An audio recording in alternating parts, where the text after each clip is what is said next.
So.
Carsten, dein Einstecktuch sitzt.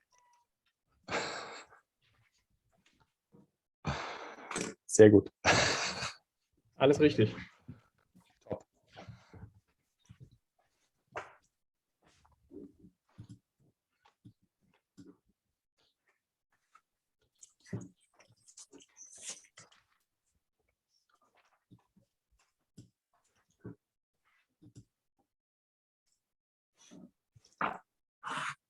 So, 15 Uhr.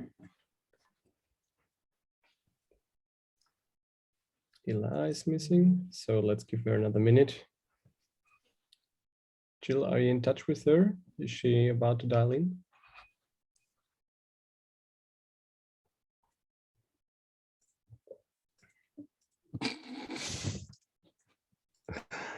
Carsten, that's a provocation, you know that?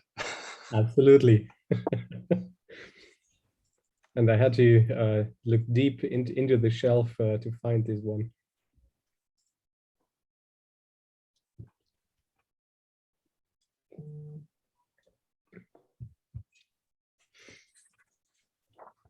So, Jill? Okay.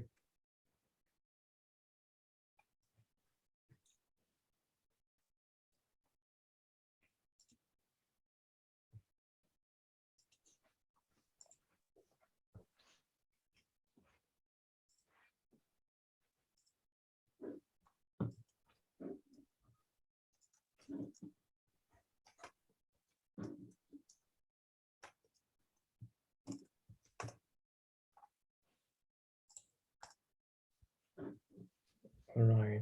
Thank you very much, everyone, already for dialing in. We're just allowing some more participants, so please stay with us for another minute. We are about to start.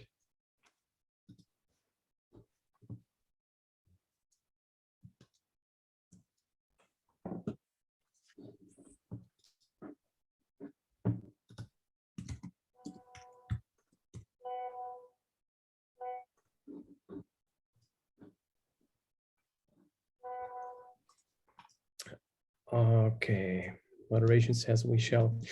Well, then, hello and shalom. Thanks for joining us for the second German-Israeli Space Forum. As we all know, the rapid development of the private new space industry, especially in the United States, but also across Europe and in Israel, and the ever-increasing number of associated applications on Earth are moving space more and more into the focus of politics and business.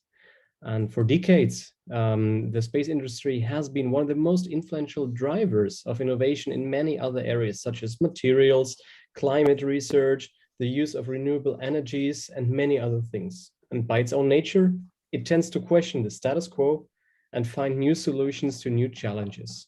That's exactly the reason why ELNET, the European Leadership Network, and the BDI, the Federation of German Industries, teamed up for the second time already to host the German-Israeli Space Forum. It's my pleasure to moderate you and guide you through the afternoon together with my colleague from the BDI, Matthias Wachter, and also Andreas Rotter from the Hans Seidel Foundation.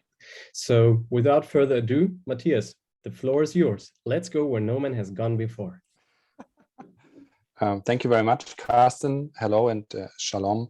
Also from my side and our side, on behalf of the Federation of German Industries and the German NewSpace Initiative. The NewSpace Initiative was set up at the end of last year, and we already have more than 50 members. 2/3 of them are NewSpace startups, and we are super excited to have this conversation and this second German-Israeli Space Forum today, again, together with our partner and with our friends from ELNET. Like Carsten said in his introduction, space, and especially new space, the commercialization of space, is a true disruptor. A disruptor not only for climate protection, for non-space industry and on Earth, but also for strategic applications. If we see and look what happens in Ukraine and this horrible war which is going on against Ukraine, we see the increasing strategic dimension and importance of space as well. And these three dimensions, climate, strategic, and the growing importance for the non-space economy and society as a whole, that's what we want to talk about today. And we have three, I think, very well staffed panels with great speakers where we want to get into details. And many ask us why Germany and Israel and why space. It's pretty easy because, first of all, we have a special relationship, a special and deep friendship, and the startup nation Israel on the one side, and Germany with its growing new space ecosystem are kind of a match in heaven. And that's something we want to bring together. We believe that international cooperation and cooperation between our two countries in space is a unique and huge opportunity. And that's something we want to drive and move forward. And we are very excited and curious about the exchange today. And we want to see more joint projects, more cooperation between Israeli and German companies. And it's now my honor to welcome a special guest, the German Aerospace coordinator, the coordinator of the German government, Anna Christmann. She is with us, and we are super happy that she found the time to join us here. And she is, I wouldn't say new in this position. I already have the feeling she is doing it for years now, but she officially started in January, and she is a NewSpace enthusiast. And we are really happy to have her here. And without further ado, Anna Christmann, the floor is yours. Thank you very much for being with us. Yeah, thank you so much. I'm very happy to be here with you, dear Carsten Owens, dear Matthias Wachter, and dear Hila Hadad-Kremnik, if you are already here with us. We hope so, because we are here to meet between our two nations, Israel and Germany. And of course, I'm very happy to be part of this conversation and to strengthen cooperations between our two countries in the sector of space. And in fact, although I'm new in my position and just started, as Matthias Wachter said, this January, it's already the second time I'm part of this format. So I'm very happy to be here again and to see that it is already kind of a tradition, and the dialogue is going on. And I think that's a very good thing between our two countries, because I think we have lots of common in as a way how we see innovation and how we see commercialization in the sector of space, and the chances that there are with like the new opportunities with NewSpace, but also with cooperations between maybe more the so-called traditional actors and the new ones, and bring them together, and bring them also together between Israel and Germany. And I think the format is very interesting today. I've had a look at the panel discussions you are planning, space sustainability, space strategy, and cyber issues in space. I think very important topics. So I wish you all very, very interesting and deep debate this afternoon. Although I won't be able to stay for the whole setup, because today we have also plenary sessions in the Bundestag, and I have to be there too, but I'm very happy and delighted to be here in the beginning and be part of this event today. So I think it will be a great opportunity to bring together players from both sides to share ideas, find synergies, and start cooperating in their attempts to transform the space sector from our two countries. And I'm also glad to see among the participants today that we have representatives from the Israeli as well as from the German startup scene, but also, as I said, from the maybe more traditional stakeholders, because I think it's always important to bring both of them together. And as NewSpace plays an increasing role in both countries already, the potential for cooperation between these different players and that way a greater international impact for these young and innovative companies will certainly be one of the guiding themes today, I guess. And I would like to take the chance to talk a little bit about our cooperations between Israel and Germany we already have in space. We are not starting from scratch, but there are already important projects going on. And among current cooperation is the exciting MARE project between the DLR and the Israel Space Agency, and STEMRAD, where exposure and protection of astronauts against radiation in space will be studied on the first flight of the Artemis mission in hopefully summer this year.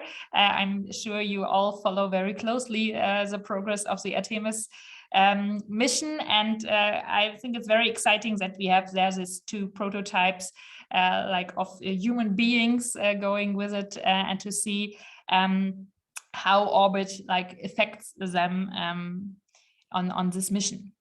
Also, we hope to see cooperation on the Beresheet 2 mission that the Israel Space Agency is planning in the coming years. The field of opportunities for common project is wide, you can see, and manifold. And I hope that this forum today will be a contribution to talk about further common projects. Because we have, I think, in Germany, in the NewSpace sector, many things we can bring in, and NewSpace has been emerging in Israel as well as in Germany as we speak. Through its new approach, it will enable more people and wider economic sectors than ever before to benefit from space technologies and services. And of course, you all know the BDI study, Matthias Wachter also had supported, that we can see that we have a thriving new space sector in Germany with more than 125 companies. A third of those companies was founded less than 5 years ago, so you can see how dynamic this sector is. And more than 75% of these companies now report growing sales and projects with partners from other sectors, such as mobility, health, and the agriculture sector. Especially the agriculture sector is in fact that the current war in Ukraine shows how important especially these applications are for securing our food sector and things like that, so that we really see a growing relevance of all these applications.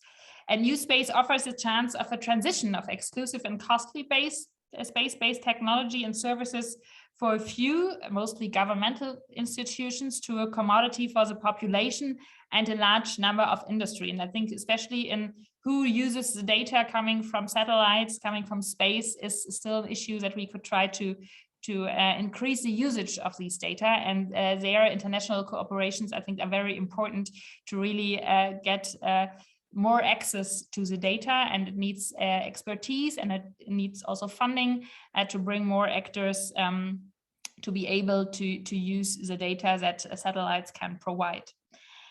And I would also like to highlight, of course, the engagement of the BDI in this sector. And of course, Matthias Wachter is here with us and already told us about the NewSpace initiative that was started in December 2021. And I think this cross-sector industry initiative is very helpful to bring together new space startups, established space companies, associations, classic industry companies, and also the digital economy. As I said, especially because the usage of data is also so important. And above all, the initiative intends to represent the interests of the participating companies and organizations and politically advocate for a strengthening of new space in Germany. In addition, the digital and sustainable transformation of the German economy is to be actively promoted through space applications. This is in fact a priority of the German government, that we kind of try to use really the chances space gives us to solve our challenges we have, especially with the climate crisis. And more than 30 companies and associations have joined as founding members of the BDI initiative. And I think that is also a topic for this initiative. Some of the working groups of the initiative highlight the relevance of the Germany's existing Innospace networks, Space to Motion, Space to Agriculture, and Space to Health, which aim at translating space innovations to other industries and vice versa. So a significant number of the founding members of the BDI NewSpace initiative are also members of the Innospace network that we support from the DLR. And I think that is also a very important part of the German NewSpace community that we try to support with these Innospace networks. And there are therefore natural intersections between these two initiatives from BDI and from our Innospace networks, which should be exploited and expanded from our perspective, and who could also be a starting point, of course, for more collaboration also on an international level. And above all, the content-related work in the Innospace networks can be therefore excellently complemented by the political representation of interests of the NewSpace initiative. So let me tell you also some more details about these national Innospace networks in Germany, because I think it might be of interest for the community who's here today, because space, of course, creates innovations that can be used on Earth and in everyday life. And through information, communication, and cooperation, cutting-edge technology from space travels to other sectors of the economy and acts as a catalyst there to make products, processes, and services more efficient and sustainable. So space technologies and services have the potential to make a significant contribution to solving today's social, economic, and ecological challenges, as I mentioned before. And for this reason, the German Space Agency at the DLR designed its initiatives to promote innovation, cross-sector technology transfer, and commercialization. And it launched together with the BMWK, our Ministry for Economics and Climate Action. I think it's very important for us to bring these two things together, economics and climate action. And we started in 2013, this Innospace initiative. And it creates incentives and platforms for technology and knowledge transfer between space and other economic sectors, spin-offs and spin-ins. And the focus is also on supporting the new space economy and the commercialization of space technology and services. So it is aimed at companies, universities, research institutions, ministries and authorities, industry association and clusters, as well as politicians and multipliers. And maybe especially a word to also about spin-offs from the research sector to startups. That is something that is also very important for our startup strategy that we are working right now on, where we have also a focus about how we can support even stronger young entrepreneurs that are still in university to start their entrepreneurial start, to start their startup. And I think there's a lot of more we can do to make it easier and not to make it too complex to difficult with high license fees or other things that sometimes occur when you want to do a spin-off from university. So that is also something we want to make easier. So consequently, 3 Innospace networks have been established since 2018 in order to promote technology and knowledge transfer in the fields of mobility, agriculture, and health. The 3 I mentioned before, and I think they are a good starting point for cooperation. The state-supported classical space industry needs to be complemented by more commercialization and NewSpace. That is, I think, something we all see together here. And the basis for NewSpace is the use of high technologies, access to private capital funds, and convergence with the IT sector. In the process, the importance of the space sector for other economic sectors is steadily increasing. So coming to an end, I'd like to highlight that the way we enable space today makes it obvious that we are also dependent on spin-ins from other industries, those industries that have long been on purely commercial pillars. And the industry of health, agriculture, and mobility, and the need for cost reduction, standardization, and sustainable development are important drivers of NewSpace. And I would like to thank all participants as well as followers, and I wish you all the best for pursuing innovative NewSpace project ideas in Israel and in Germany. And I look really forward in my new role as a coordinator from the German side to really intensify the relationship also together with Israel and to find new common projects and also ways how we can really strengthen the NewSpace spirit between our countries, but also in on a global level, and for us definitely also on the European level. I think it's good if we make some progress in this direction, and I will be happy to be part of this joint aim for more NewSpace spirit in space, together with all actors that are relevant, the startups as well as the bigger players, and I think we are on a good way there. Thank you so much, and all the best for the event today. Toda rabba, thank you very much. Vielen Dank, Dr. Anna Christmann, for this inspiring keynote and also these encouraging words, in particular for startups who joined us today for the second German-Israeli Space Forum, and also for the upcoming next generation of young entrepreneurs. I think it's a smart move. You just elaborated on that the government wants to encourage and support the next generation of space entrepreneurs and to realize more benefits in the commercialization of space and related technologies. Everyone, again, thank you very much for joining. We also, on the GINSUM Matchmaker, have a dedicated group. If you would like to chat also with other participants and afterwards stay in touch with the community of this German-Israeli Space Forum, please use the Matchmaker of GINSUM to stay connected. We'll put the link in the chat in a minute, and you will also receive it later on afterwards via email. Without further ado, I'd like to give the floor to our second keynote speaker, who comes from Israel. Hila Haddad-Chemlik is Director General at the Israeli Ministry of Innovation, Science and Technology since October 2021. So also, like Dr. Anna Christmann, new in office, but not new to the field. Among other academic degrees, she actually holds a space and an aeronautical engineering degree from the renowned Technion in Israel, and has more than a decade of management experience within the military and the public administration. Hila, it's our pleasure having you, and without further ado, the floor is yours. Thank you very much. So first of all, I want to say thank you, and I'm very honored to be speaking before this wonderful forum, both personally as an aerospace engineer and also in the name of the Ministry of Innovation, Science and Technology and the Israeli Space Agency, which is under my ministry. I also want to thank Dr. Christmann for a keynote right before me. I was having technical problems, but I was able to hear you, so it was very interesting. The state of Israel has a long history of cooperation and collaboration with the German, and especially in the world of science. It was a nice surprise for me entering the office.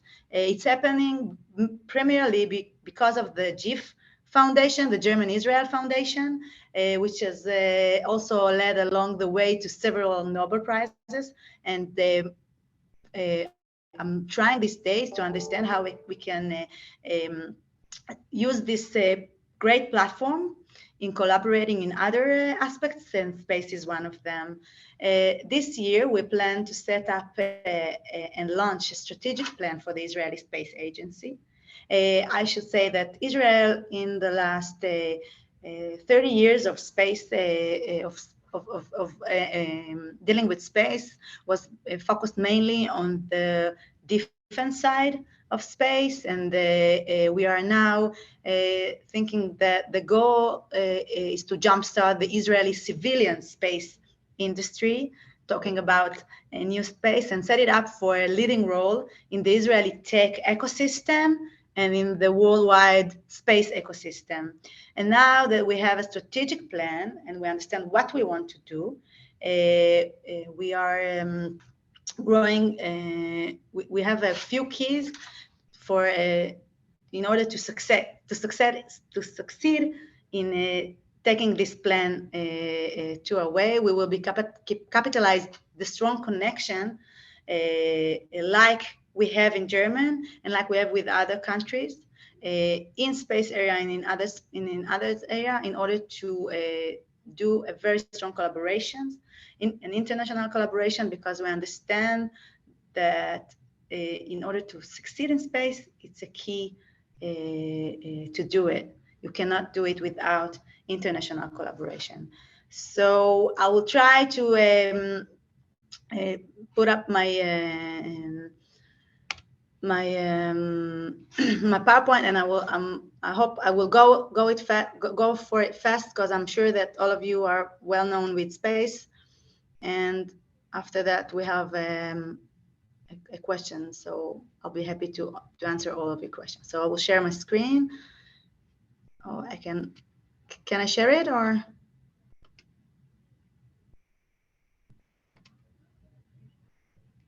Okay, so let's do that. No, so I'm not going to share the PowerPoint. If there be a problem, I will skip it. Okay, so I will try to, I will skip the, it's not working, so it will be, I will do it without it. I will try to tell you, as I said, Israel is already have more than 30 years of dealing with space. We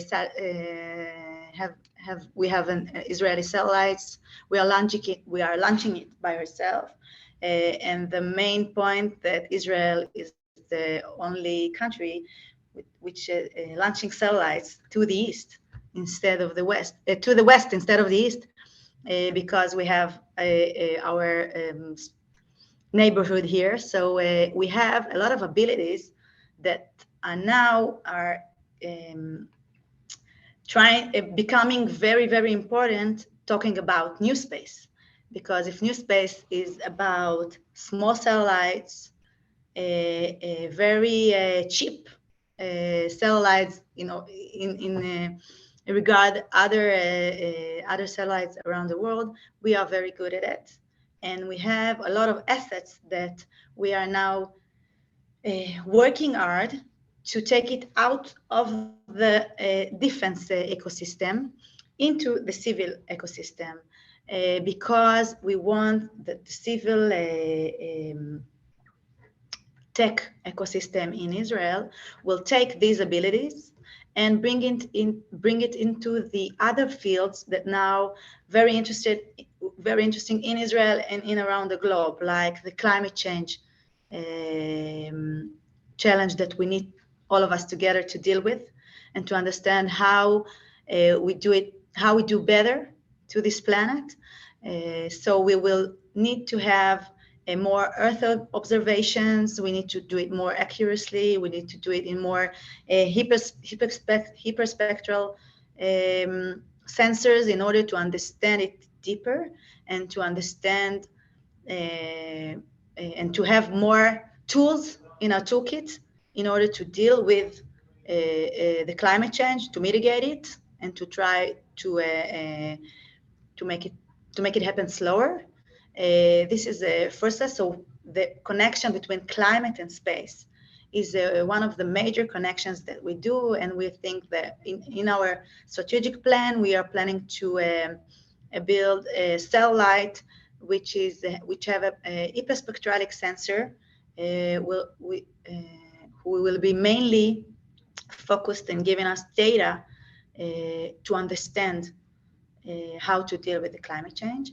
A second main issue with that we want to work, collaborate with the space is in the issue of agriculture. Israel these days doing a very big reform into the agriculture ministry. We are changing, practically we are changing all the way we have the budget of the agriculture ministry and the way we subsidize the agricultures. So we understand that we have to give them a different tool in order to do a lot more with less land and with less water. And in order to do that, we have to go to an accurate agriculture. And if you want it to be sustainable, it has to lean on space and on the ability to have data from space. You can do it with planes or with drones, but it will be very complicated. The logistic will be very hard, so it can be a temporary solution.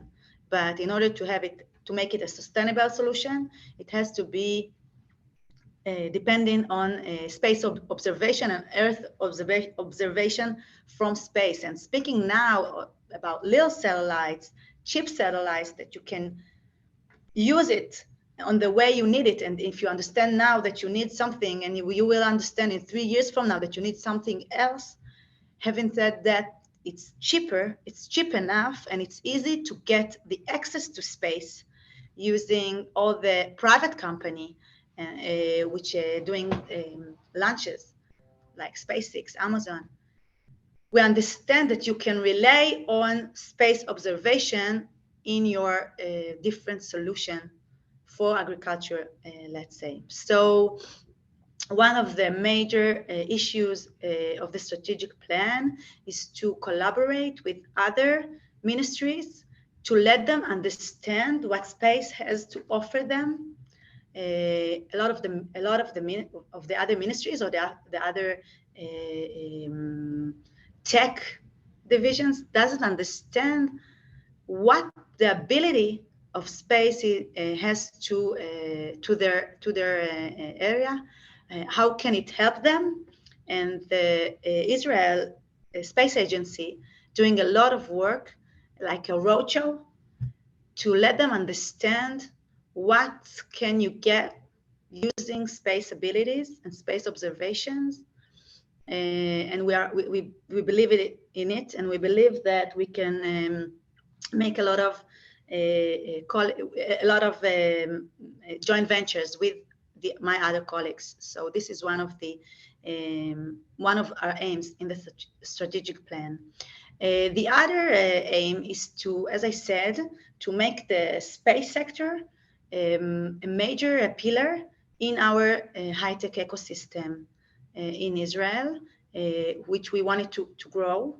In order to do that, we think that the government role in this play is to give the access to space, because if you are a little startup and you have amazing idea, you probably will be not able to launch it by yourself. And as a country, we have the role to give you this access to space in order to give you advantage on other ecosystems. And we're doing it by going to joint ventures with the private sector. We just did one now with the Axiom mission with Eitan Stiba, which was a private astronaut. And the mission was private, but through the mission, he did a lot of experiments that we paid for in order to take our ecosystem a step forward. And we think that this collaboration between the private sector, which has a lot of interest in space now and put a lot of money into this sector, and the partnership with the public sector will be the key to success in this area. The last things that we work on the strategic plan is, as I said at the beginning, the international collaboration. Going out to space, there is no borders. The satellites doesn't understand which is Israel and which is Egypt, UAE or Europe. And working together, you can achieve a lot. And we think that in order to succeed in space, you have to do a lot of international collaboration. So our agency is working a lot, making this collaboration a lot more deeper, and doing collaboration with more states and with more countries. We are very happy to do it with the Abraham Accords countries. We see this as a chance to deepen the connection between us and to the UAE and Bahrain and etc. We are very happy that space can be the bridge between the two countries. As I said, space is in space there is place for everyone, and we are very happy that this medium is the place where we really collaborate. That's for me. I'll be very happy to the question part and to hear your question. Thank you very much, Hila. Without any coordination, I think, between you and Dr. Anna Christmann, nonetheless, both of you touched upon exactly the same potentials for space about combating climate change, about improving agriculture, and obviously many other potentials we have there. And maybe we can stay with this for a second, and I just also opened the Q&A session and ask everyone who's listening and watching our Space Forum today, please feel free to also add a question in the chat that we can pick up here right away. Otherwise, Matthias and I will do the job in between. So maybe, Hila, staying with you for a second, you mentioned the Abraham Accord countries. So as we all know, Israel, over the last almost 2 years now, 1.5 up to 2 years, has signed 4 major and groundbreaking agreements with Arab countries, the UAE, Bahrain, Sudan, and Morocco. So how does this impact actually your policies in space? Where do you see potential there? And which of those 4 countries is actually already like on a level that you say, okay, this gives us new room for new collaborations? Immediately after signing the Abraham Accords, the ministry and the space agencies signed an MOU with the counterparts in the UAE, which was very interested in doing collaboration with us in this area. We are already throughout the proposal for joint venture in academic researchers using space abilities. We mainly think that both of the countries are understanding the importance of space, having different assets in space, and bringing them together will take both countries forward. So we are collaborating with them. We are trying to collaborate in educational programs, because again, as I said, we want that the students in Israel and the kids in Israel will learn STEM. Space is the best way to do it, because it's every kid. It's interesting for every kid, and doing it together with the UAE also bring into that we are in the same planet. It's the same planet that we're speaking about, and kids just understand that. They understand that we are all on the same planet. So it's a very pure way to let the kids understand what peace means and what working together means. So we think this is a good way to collaborate economically and educationally, but bringing this Abraham Accords into a real collaboration.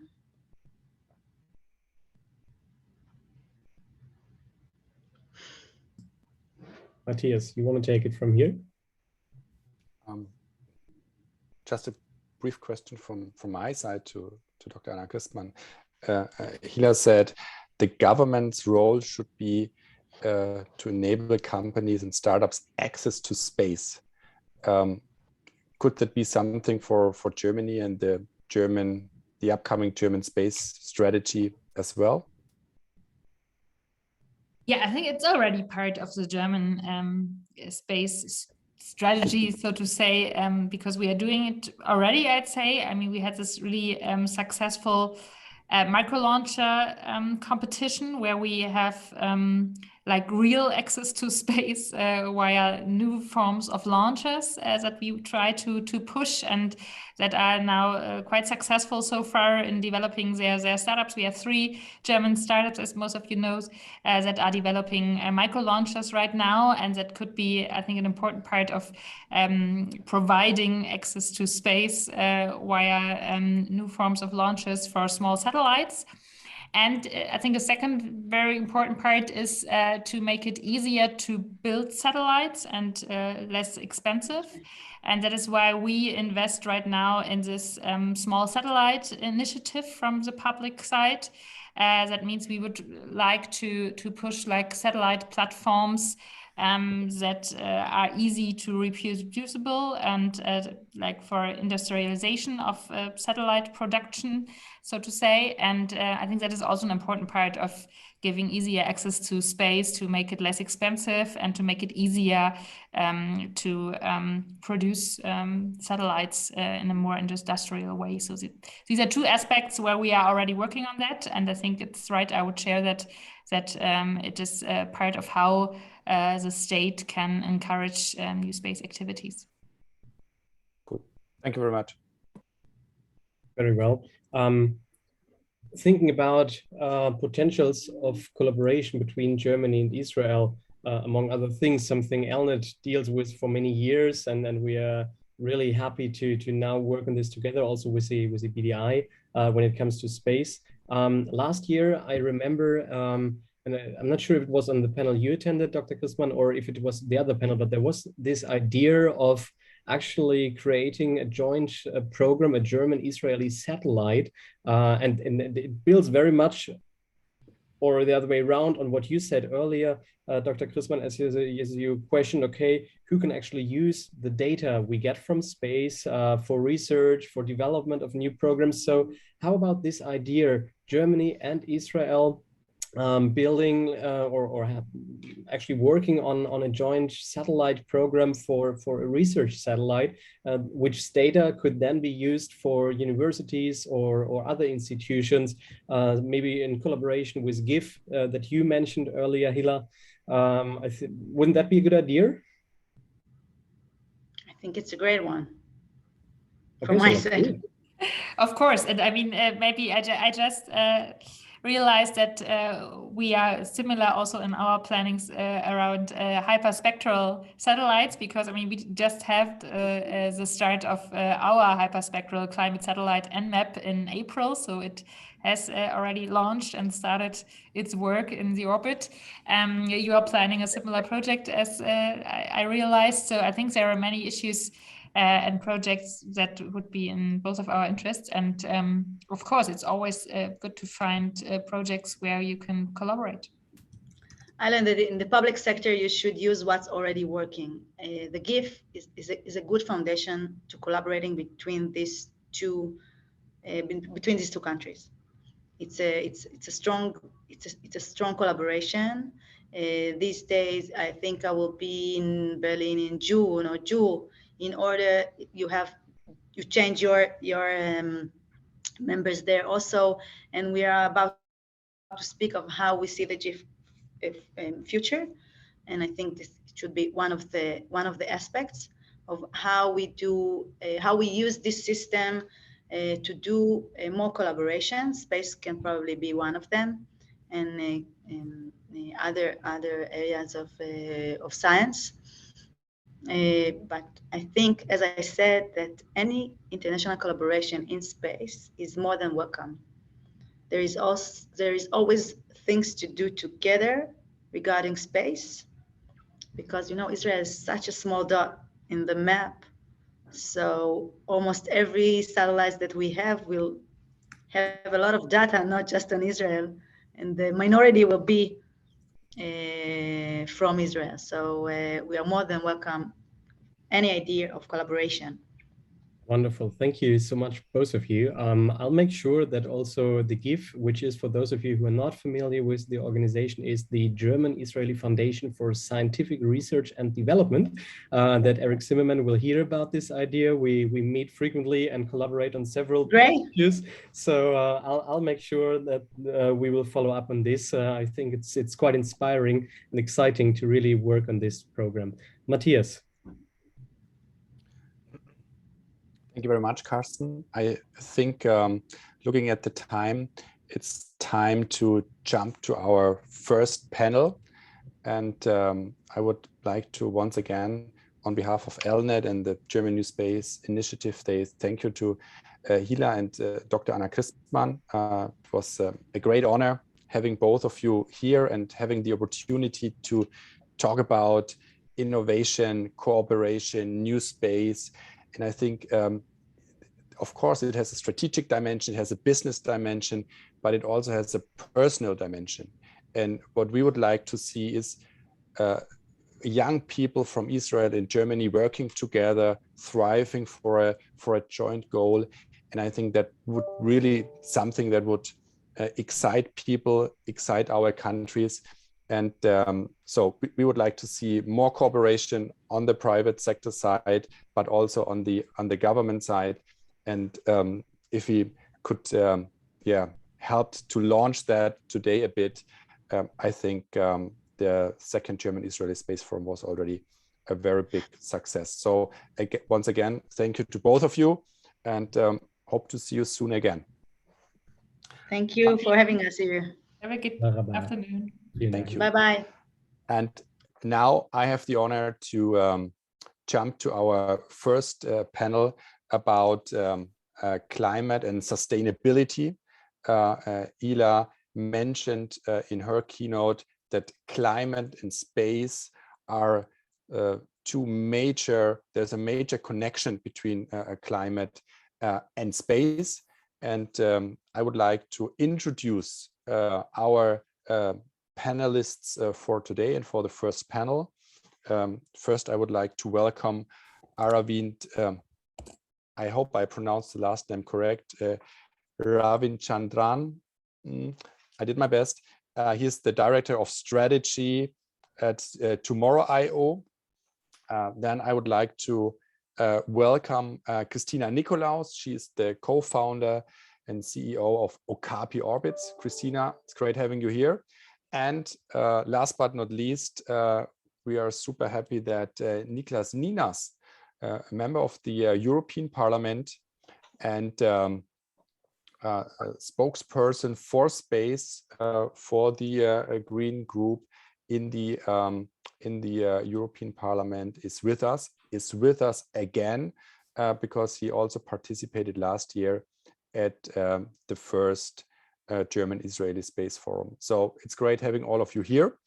And one brief question to the Rishi. I only see Christina. Are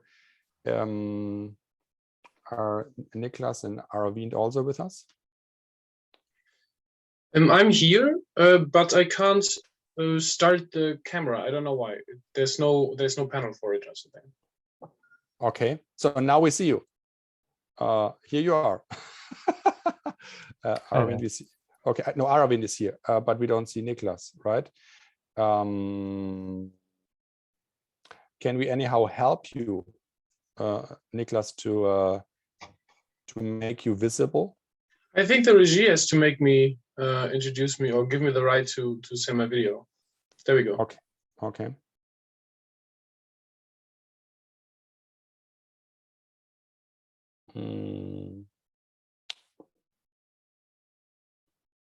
Okay, I would say we try to figure that out. We are working on it. And oh, here you are. It's great to see you. Nice background, by the way. Again, we've just learned how important space is for climate protection and for making our planet more sustainable. And I would like to ask you, Niklas, the first question. How do you see the potential of space for climate and climate protection? And what are you doing on the European level regarding that? I think it is essential that we have and that we use actually the data that we can retrieve from space for climate. And I think this has been a major trend also in the past. A lot of projects that have been launched, may it be the Copernicus program from the European Union, but also, of course, a lot of individual cases in which different satellites from different member states have actually launched in order to basically monitor better what exactly is going on the Earth. This is true for different, indicators such as the dryness of soil, the rise of the sea level, but also the amount of carbon dioxide or other greenhouse gas emissions in the atmosphere. And this is something that we need to continue to use. So there's, for example, what we work, and this goes hand in hand with policy, to be honest, because if you take one example, currently we're discussing in the European Parliament a file in which we try to reduce the amount of methane gases that we distribute to the atmosphere, which is a very potent greenhouse gas, as you all know. And so it's important to reduce that. But in order to reduce it and to know if our policies actually have an impact, we need to follow it up, and we need to control it, and we need to monitor it. So we need this possibility to measure something. That's something that we can only do really good from space, and that's why we need different programs in order to monitor the methane level, but also, of course, other indicators. And I think it's very important that we have and that we use these technologies that we have at hand here. Okay, great. Thank you very much. Aravind, Tomorrowio is the world's first weather intelligence platform. How is that going to work?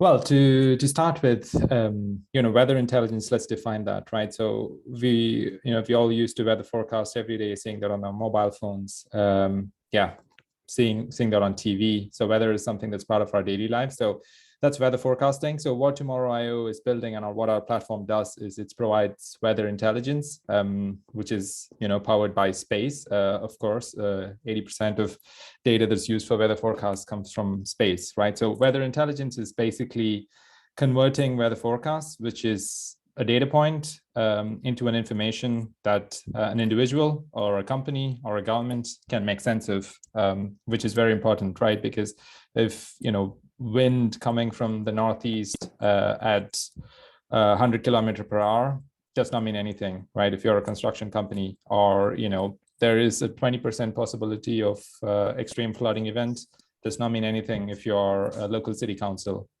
You need to know exactly what's coming in a context that you can understand, but also provide that in a way that is useful for whoever is using it. So that's kind of what Tomorrow is focusing on.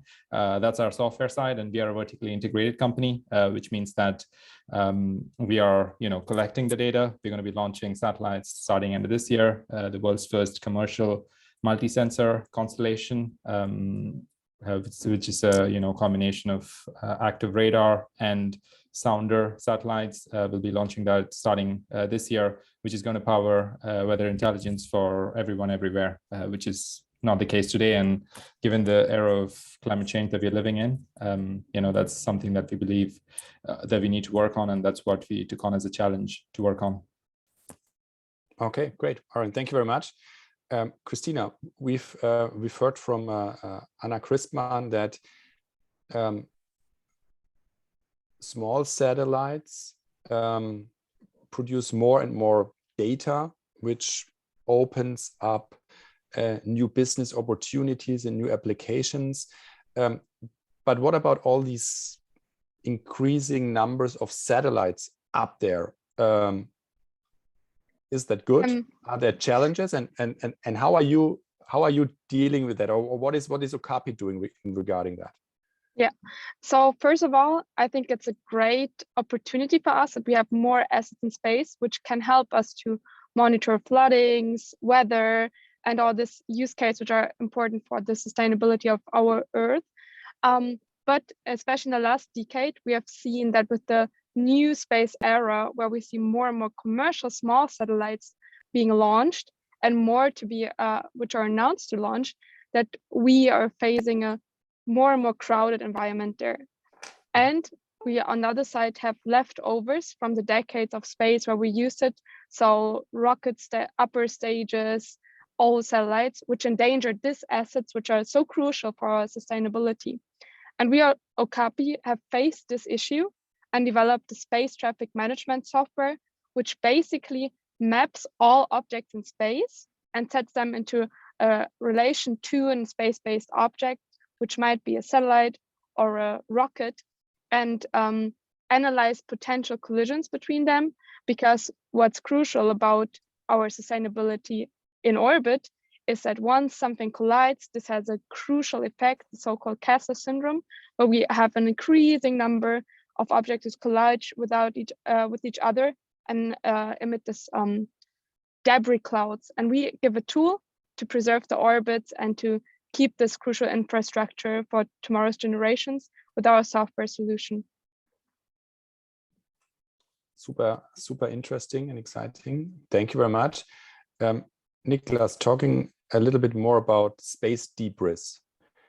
Are these software-based solutions like the one Okapi is offering, is that enough to address that issue?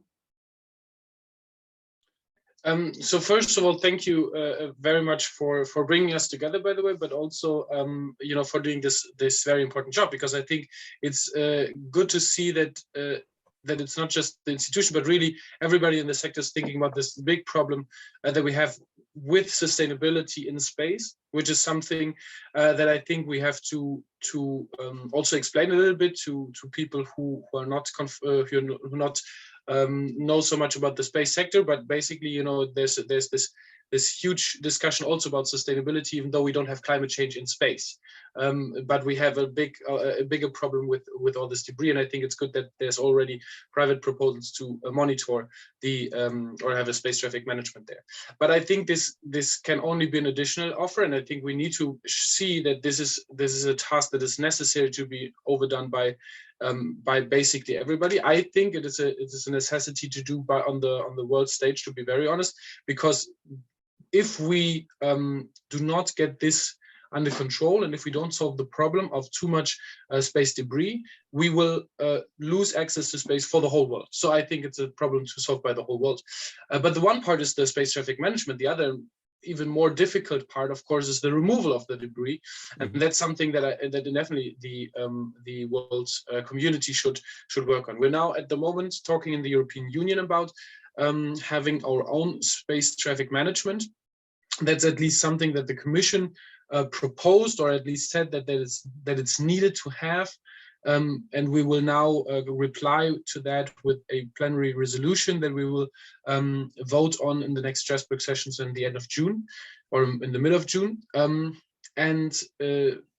In that we say that it is necessary that we use all the possibilities to have this space traffic management. And I think projects from the private side are most welcome to also have a very crucial role in this, to have additional information. The more information we have, I think, the safer we are all in space. Do we also need more regulation? Regulation? Sorry, did you recommendation? Regulation. Do we need more regulation? Yeah, absolutely. That's a good. Thank you for asking exactly that question. That's the second part that was included, especially from our side, into this resolution, actually, to ask for a legislative framework on the European level, because I think that the one part is reducing the amount that we have of debris in space, but the other one is also reducing the amount that we send up and make sure that it comes back. And if it comes back, and that's another sustainability aspect, make sure that all the products that has been used and that then are being brought back into the atmosphere, that they're not dangerous, but or also resulting in resource loss on the earth, because we cannot retrieve them. And those points, I think, is something that the European Union could really start to standardize. That's something that we want to do also in the Secure Connectivity Initiative, to standardize exactly what should be shot up. And this could be also for the industry very interesting, to have a line of very high standards and sustainability questions that then we will use to standardize for the international level, where I think it's in general needed, and there maybe the European industry could already be in the upfront and have already worked with these standards that we set in Europe. How realistic is a global framework? That's the big question, where on the one hand, I have the feeling that this, you can't do it without the Americans, you can't do it without the Chinese, and probably you can't do it without Russia. Russia is already a huge problem at the moment, of course. But the Americans are interesting to look at it, I think, because on the one hand, they're really fighting for the Artemis Accords. On the other hand, they are proposing very good legislation, for example, to stop the shoot down of satellites. And this is, I think, a good direction that it's going, saying in an international situation, we don't want to shoot them down anymore, and we want to build an alliance around this. This will be very hard, and we can support, I think, from the European side, but we will have to see how open the other partners are for bigger talks, for more in-depth talks about repercussions that will also, of course, affect their industry, etc. Okay, Arvind, we talked about private sector solutions and innovative approaches. Do you see an opportunity for, let's say, working together with German companies from your side? And if so, what would you like to see? Sure. So Tomorrowio is a company that's Israeli, is based in Israel and in the US. So for us, we're working in weather, which is, a global market. It's not specific to one country or a region. So, it's around the world. So clearly from our standpoint, getting into Europe is a very, very important priority. And obviously with the way the German space industry is evolving, both on, if I want to say on the observation side, as we look at it, which is, for more satellites, or on the other hand, for, improving our models. So on the modeling front, on both fronts, I think there is, a lot of potential. Also, I think, in a way, the commercial weather industry is just getting started. There are a couple of companies in Germany we've already started discussing with, Exovision, which is a company that's also working on, weather solution. So we've already started discussions with them. So from a German standpoint, I think it's the reality today with respect to climate change. There is a need for more observations, more data. Obviously we saw in Germany last year the impact of climate change with respect to the floods that happened. So there was kind of a reality check, right? So not only for Germany, but also on a global level, it happened in New York. And, again, unfortunately, it seems like it is only going to continue. So the more we collaborate, not only for manufacturing satellites, but also for, improving the weather models around the world, there's also, possible collaboration for, how do we disseminate the messages to people, right? So having a technology in place is one thing, but then, getting the technology with information in the right form to the right people at the right context is another thing. You won't send the same message or a flood evacuation message to a city council as you would to an industry, right? So for the preparation time between them is very different. So, collaboration can be from everywhere, from, manufacturing of satellites to, making the models to then, converting that into information. So yeah, we see potential across all the three kind of categories of our value chain. Interesting. Thank you very much. Christina, what are your customers ask you for specifically? What customers do you have, and what are you doing for them exactly? Yeah, so we have at the moment mostly commercial satellite operators, and we offer service for the whole life cycle of satellite. So this started off with helping them to secure the certifications, to help them to be compliant with existing guidelines, which are not regulatory bounding or laws at the moment in most of the European countries. This is the one part. Then we also have to simulate satellite constellations, which are making a higher share every year. Satellites who are launched in bigger constellations of 20, 50, up to 100 satellites. Here we simulate the whole mission and help the satellite operators to find the right propulsion system, the right operation mode, the right planning, how to maximize, for example, taking pictures of Earth or monitoring heat of Earth, to maximize this with the optimized maneuver planning. And then in the end, we also secure that they deorbit in time, so that they move their satellite to graveyard orbit, or they plan a proper re-entry, which does not influence people on Earth. So what does this mean? For example, some parts of bigger satellites, they don't burn up once they enter the Earth atmosphere, so they have to be re-entered over an ocean. And here we help to simulate and to calculate when they have to do this. So it's a whole integration over the lifetime. And we see, especially, that due to the European structure in the last years, that some countries have their own laws, their national guidelines, which are not fitting really to each other, especially in the European level, that this becomes a crucial point for commercial players, as they're not in the politics that much involved. They don't have the competences, and this is super diverse. So we see that there's important thing we have to tackle. So I think, Niklas, you brought up the right topic here. We really need, especially for the sustainability part, an interaction between commercial players, the politics, and the whole society. Because I think sustainability is not a sexy business model for commercial players, because they're driven by really ambitious commercial goals, maximizing revenue, minimizing downtimes of their services.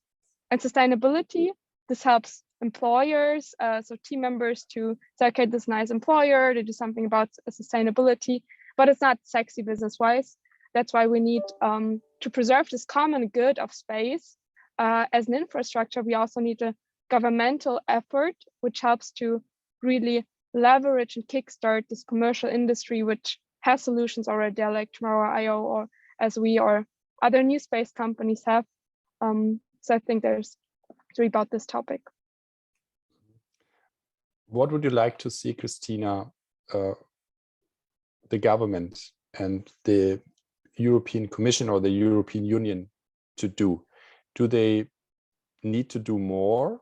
Are you already working with them as well? Hila, in her keynote, also mentioned the important role of the government as a customer. Is it enough? What's going on here right now? I think from my point of view, it's important that we start now.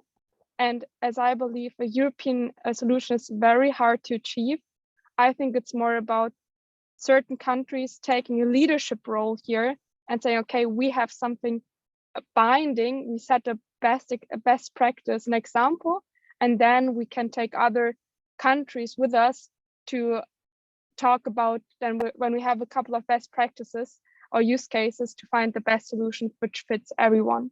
And I think waiting for the worldwide solution, we have the problem now. Satellite operators now face the issue that they have interferences with Starlink satellites, with Kuiper satellites soon, with space debris, and we can't wait, because once we have like 2 or 3 collisions, there's no way about active debris removal. There we're kind of locked in here.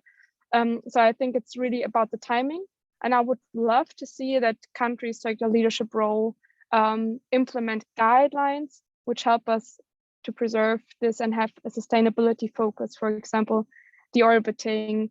And I don't think it's about how much we send up, more like, are we going to use them safe and efficiently? Because we have a lot of cars on Earth, and we're kind of, this works out, and I think this will apply for space as well. So yeah, and I think anchor customers, sure, sustainability, as I said, is not sexy for commercial players.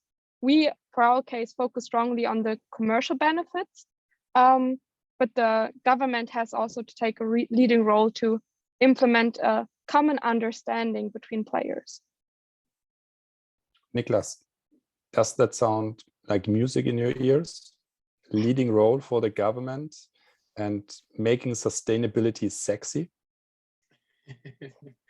In a certain way, it does. No, of course. I mean, we have been in contact with the industry as well previously, and so I think it's good to see that we're all going in a similar direction and that we're all working for the same goal. And I think this is really good to see that then the ideas that we have in Parliament also are reciprocated by the industry and by the commercial actors and everybody, to just look at it and see, yeah, that could be a good solution. But of course, time is of the essence, as Christina said, and I think we need to hurry up, and that's why we're really trying to build up some pressure in the European Union. I agree. On the one hand, it takes a little bit longer on the European level, of course, the legislation. On the other hand, I have to say, if we now wait for 27 member states to all produce their own legislation, and then, as you mentioned already, there are a lot of differences in the legislation that then have different meanings for the competitors in the European market. It makes it, I think, more of a hindering than a support for the commercial or for the industry. And so therefore, and then in the end, we would still have to harmonize it, because, as you know, the European treaties say very clearly that everything that has to do with the single market should be harmonized as good as possible. And so therefore, we would end up anyway in the end as a European legislation. So let's start with it, and I think we need to pressurize, and it would be I would love to see support for it from everybody who believes in it. So please use your lobbying power that you have. But also, I think it could be interesting, and since we're here for the German-Israeli Space Forum, it could be also interesting to have Israel also coming to these talks from the start, because why not? When we are in the moment in talking about standardization, why not already take this chance and maybe get engaged in the talks and bring forward some ideas and maybe share some similar results that we can then advocate for on the international level and that we can use very early on. Mm-hmm. So Niklas, did I get that right? So you are opposing German space law, right? I'm not opposing it. I'm just saying we have waited long enough, and I think it makes more sense to just have a European one. I think it would make more sense if we use there's a lot of very good people working in the ministry for a longer time now on this legislation. There's always been problems. The same is true for France, for example.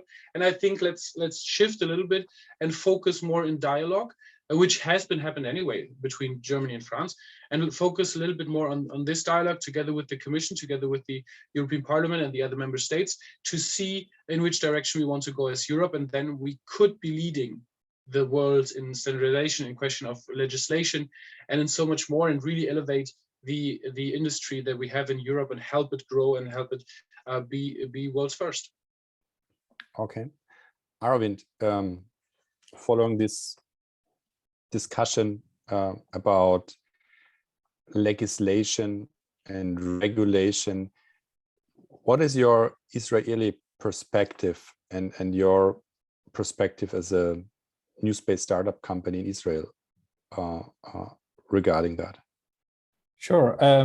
From our standpoint, we are essentially a software company trying to go to space, right? So for us, exploring the status quo has been pretty new in terms of there have been some surprises in terms of what is allowed and what's not allowed, because our space initiative has been around for the last year and a half, and we're getting closer to our first launch.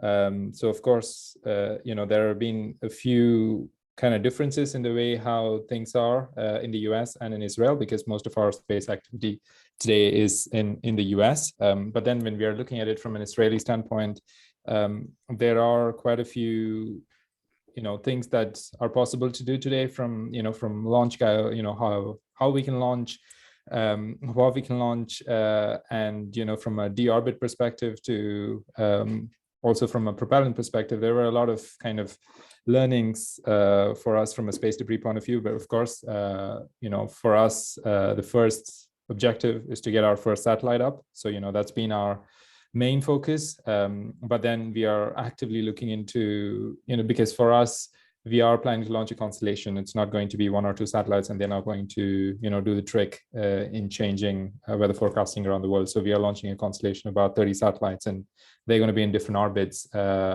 looking at different parts of the world, because we've not had weather satellites looking at all the parts of the world until this point. And it is absolutely critical for us that all our satellites do not have any danger, simply because today half the world does not have access to weather forecasts. And once we are up, let's say they get the weather forecasts ready, and they set up their weather infrastructure within their company, because within their country, because it's not existed. And then suddenly, because of an unfortunate event, because of space debris, we don't want to have that happen, especially in the world that we're living in with climate change. So from a collision avoidance perspective to deorbiting, as well as looking at how we are planning our constellation, all of what exists today has been quite surprising in terms of how free it is, right? Like how easily one can plan. And I think that needs to be changed. That is great from a when we're trying to plan a new constellation, it allows us to be innovative in terms of planning our mission architecture, where our satellites are positioned. But then I think there needs to be not only regulation, but also standards as well from an industry standpoint, globally as an industry. And I guess this is also a role for Europe and Germany to play, is to be that part of the world that, has essential regulations, not that doesn't inhibit and kind of stop people from innovating, but allows them to provides them an incentive really to come and develop a sustainable constellation, as opposed to just being attractive for planning constellation. We don't want that future where anybody can come, start a company, launch anything into space, and it's happened a couple of times in the past, and I don't think we need to have that. Especially that's something to keep in mind, as both Israel and Germany and countries around the world are looking at making it easy for space companies to exist. I think that's one catch that we need to keep in mind. Mm-hmm. Talking about making it easy for companies, where and how do you want to launch your satellites? For our first launch, we've already contracted for the first couple of launches. And then I think the forthcoming launches are going to be dependent on at least 2 things. Well, 3 if you're to include price, which is an obvious inclusion. But apart from price, it's going to be, the final architecture of the constellation is being finalized, but then it's also going to be, derived from demand, because there are parts of the world that are not as critical for weather forecasts, because they are, very covered from a ground infrastructure point of view, like a lot of Europe, a lot of the US. So, if we want to have a lot of mid-latitudes and equatorial regions and tropical regions, then, that would have a different launch requirement in terms of where we can launch from, to then, of course, looking at where ground stations exist today, because, unlike traditional Earth observation, where there are use cases where it's okay to wait 3 hours, 4 hours to take an image and downlink it. With weather, 3 hours means the cyclone has passed and, flooding has happened. So, the architecture of our constellation also depends on where ground stations are today and the ground infrastructure and how it's going to develop. So we are tracking all of these things together. But yeah, to answer your question, we only decided on the first 2 launches for now. We haven't finalized the plans for the other launches, and certainly we are open to having kind of a global infrastructure that allows us to launch, especially like I mentioned, because of our requirements for our satellites to be positioned in polar orbits, in mid-latitudes and tropicals, and in the southern hemisphere as well. So it's important to have launch capacity everywhere. I guess from a German point of view, I think it's important to look at like polar altitudes, polar orbits, for instance. Anna Christmann mentioned the German micro launcher competition, which was and is very successful. So we have 3 very innovative NewSpace launcher companies who are coming online next year. So would that be an option for, let's say, collaboration, that you are launching your satellites with one of these companies and maybe even from EU territory? Yeah, for at least for the first couple of launches, I guess we would probably be doing that from the US, simply because of our first contract with the US Air Force that we have ongoing. But then for forthcoming launches, because it's also a constellation and because part of our satellites are going to be smaller satellites, you know, almost CubeSats compared to other ones, our rate of replenishment is going to be very high going forward. So we've already had discussions with a couple of them in the past, looked at what their roadmap is, you know, what kind of pricing and flexibility and basically their offering is it just, you know, are they looking only at launch, or are they also looking at space tugs? All of that are very important, you know, going back to what I mentioned about how our architecture is designed. So we are in discussions with them, and, you know, it's definitely on the cards, especially as we look at transitioning a lot of our work from most of what's done in the US today to also Israel, so that, you know, we kind of have capabilities on kind of both sides of the pond, really, helping us to, you know, manufacture from and launch in one place and in one region, and then have that on the other side as well. So yeah, it's definitely on the cards. Okay, I mean, that would be super exciting. US and Israeli company working together with German or European NewSpace launchers and launching out of continental Europe. I think that that sounds like music to my ears. Niklas, talking a little bit about launchers, how can we make them more sustainable? That's a good question, isn't it? No, I think that I mean there are probably a lot of technical solutions for it. I mean, one part, of course, with the sustainability is the reusability of it. Also, the question of what kind of fuel do we use, and so on and so forth. But in general, I think it makes sense if questions like these are not being answered by politicians who envision something, but rather by technicians and producers, because they know how to fix it. What I think our solution, or my part in this is to set the right standards, to say this is the amount of sustainability we want, and you find the solution for it, and then you get you know, the benefit for it. For example, having the first launcher that we use for the next constellation or something like that, or having bigger contracts. So I think that what we saw so far in the competition is something that's really interesting, and an interesting model that then could be followed up with also contracts to win, and to say, you know, those are the sustainability standards that we want to fulfill. We can gradually add them up maybe, and then we want to see the solutions from industry, because I think this really harnesses innovation in also multiple fields. So even if you don't directly win the contract, maybe you found out something very great that you can then sell to others in the process. Do you think, Niklas, launching in EU continental Europe is part of the solution, because it would, let's say, reduce the distances of how and where rockets and satellites would have to be transported to? The logistics would be easier, the distances, and therefore the CO2 footprint would be lower. So would that be part of the solution and a drive for more sustainability in the launcher segment? Yeah, absolutely. I mean, this is also, or at least it's very interesting to look at it, because we can reduce the amount of transport carbon, transport on the Earth, and therefore the carbon dioxide emission also in this process already. That should be incalculated as well. But and for that, you know, we're looking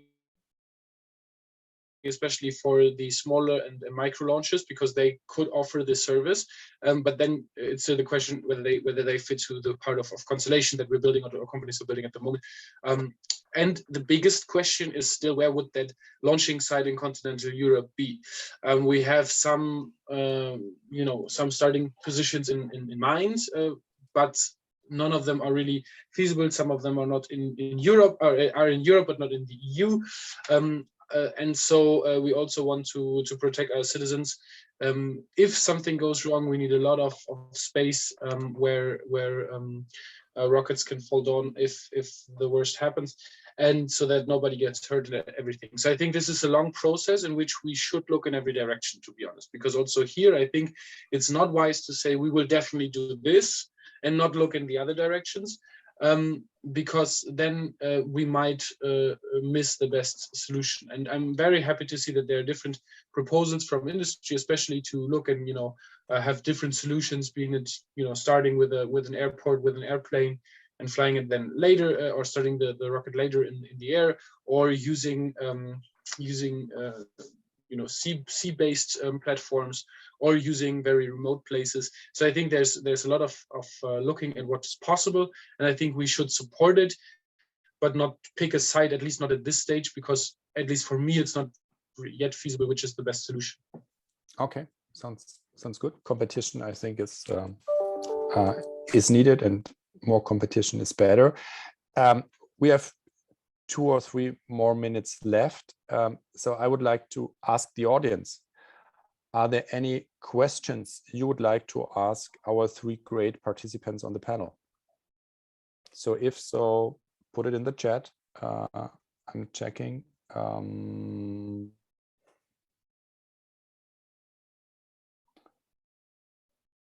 So there is one question: what would be a funding opportunity for the development of German-Israeli satellite? I think that was an older question. So are there any new questions you would like to ask our 3 participants? Or did they answer all potential questions because they are so great? Okay, so I see there is no new question coming up. So one brief question to everyone. If you had a wish list, Arvind, what would be on top of this wish list? Also concerning German-Israeli cooperation. I think the way I would lay it out is starting from, I'm looking at it because, specializing on downstream and Earth observation point of view, I would put it in a way, to start from, a common strategy in terms of common needs coming from both our countries. It can be environmental needs, it can be monitoring needs, it can be communication needs, to build a strategy that, can, instead of starting from upstream, because in the space industry, we are used to starting upstream, then going down, building a satellite, great technology, and then figuring out what the application of that technology is, and perhaps start from the needs of, what is the need coming from, both countries, both policy, looking at where the countries are from an environmental, economic point of view. What would be technology from space that would help both countries prosper, and then look at, developing something that would enable that, as opposed to starting from, technology first, let's demonstrate hyperspectral, or let's demonstrate a lunar rover, which would be a great way. We have done that, and the other way would also be interesting. That's something that I can think of right now. Alles klar. Thank you. Niklas, what's on your wish list for German-Israeli cooperation? On my wish list, there's to intensify this the cooperation, especially in the international field, because I think that this is really needed, that we work together to ensure sustainability in space, meaning reduction of the space debris as a prime project to do. And I'm hoping that Germany and Israel will use their 2 possible, their 2 seats in the United Nations, and also in the different other possibilities that they have to lobby for this and work for an international solution on it. Okay, great. Christina. On my wish list would be to team up Israel and Germany, and to become pioneer for sustainability. And with this, I mean maybe developing our own constellation, which helps us with sustainability on Earth, and also developing a common understanding of how much sustainability do we want for rockets, for satellites, and to agree on something and move now. That would be my wish. Okay, great. So I think that was a perfect message for finalizing and ending this panel. It's 4:26 in the German capital, so we are almost super sharp on time. And I would like to thank all of you once again for participating and having this exchange. We are looking forward to continue it. And I think sustainability in space is super sexy. And so let's work on that. And once again, thank you very much for participating and contributing. It was a great talk. Thank you very much. Thank you. Bye-bye. You're welcome. Now we are coming to our next part. And again, I have the privilege to introduce our next speakers. It's Nina and Maria from Capital Momentum. You need to switch on your camera because otherwise you are not showing up and we can't spotlight you. So I already see Nina. Is Maria also coming? Yes, sorry. I don't know what to... There's no camera symbol at the bottom, so I don't know. Sorry. I can't see the camera symbol, so I don't know how to switch it on. If you move the cursor a little bit, then it pops up. There's no symbol. There's only the microphone symbol, but not the camera symbol. Okay. I don't know why. Maybe I need. So the camera should be next to the mic symbol. Yeah, but there is no symbol. Okay, so maybe our technical experts can help you. I just continue talking, and we are trying to figure that out at the same time. So hi and welcome, Nina and Maria. It's great that you are with us again. So last year you presented the first German NewSpace industry report, which was super interesting. And maybe one sentence about you and Capital Momentum. You are a Berlin-based research company. Effectively, you are a startup as well. So you are tracking the German NewSpace ecosystem. You are not only tracking it, you are doing much more, and you are also part of it. And you are now we see you, Maria. Great for having you, and you are putting out these unique reports where industry, non-space industry, and government, media, the public learns more about what's going on in the German NewSpace sector. And it's great having you again. And we decided after 1 year, it would be super interesting to get an update what happened in the German NewSpace ecosystem. And here I will leave it up to you. The floor is yours. And once again, thank you very much for being with us again. Yeah, thank you. I will share my screen for you. One moment.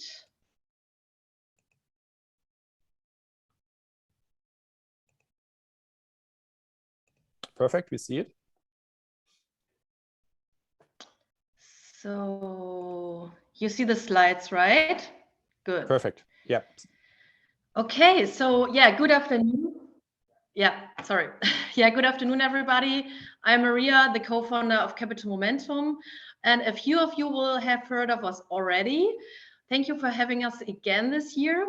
Capital Momentum is an early stage research and market intelligence, data analysis startup, and we have started mapping the German NewSpace industry in 2020. And this year, we would like to slightly shift the focus to the private investments in the German NewSpace industry in the year 2021.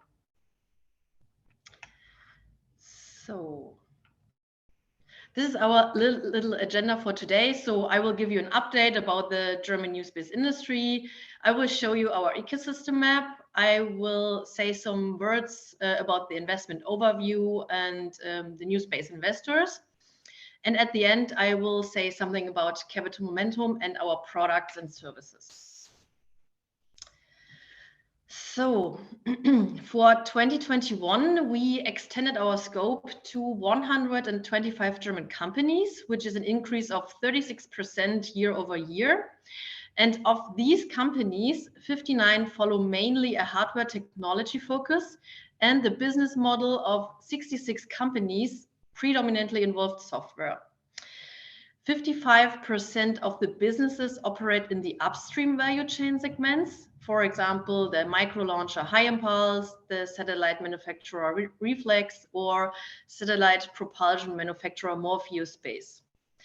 39% of the businesses can be attributed to the downstream segments, for example, Mynaric or LiveVO, and 6% were classified in other, which encompasses predominantly consulting services in relation to space, engineering, project management, R&D, or defense. For example, BHO Legal or BSpace. For 2021, we wanted to look at the industry from a slightly different angle in greater detail, the private investment side. So 2021 was marked by a blistering pace of investments, with angels and VC firms breaking records across the board. German NewSpace companies have attracted 66 investors, and there are 44 Germany-based ones. The most active VC firm closed 4 German NewSpace deals in 2021. In 2021, our research indicates that there are nearly 4,000 people currently working in our 125 German NewSpace companies, which is an increase of nearly 60% compared to 2020. We also found 800 open job positions at year end, which is an increase of more than 160% year over year, and which is expressing the demand for skilled workforce to scale up the business activity, and what is clearly driven by venture capital. 75% of the demand for workforce came from German space hardware companies. Industry revenue 2019 grew about 24%, and the average company is 7.6 years old. As you can see, or as can be seen in the chart on the right side, more than 50% of the companies were founded in less than 6 years ago. We would like to draw your attention to our German NewSpace ecosystem map, depicting German NewSpace companies along the value chain. Please note that this map is non-exhaustive and will be frequently updated. We use this map to segment our in-scope companies according to the buckets, and therefore dropped the approach of using Seraphim's space tech map. You can download this map in high quality for free by simply scanning the QR code here on the right side, or just visit the shop under capitalmomentum.com/shop.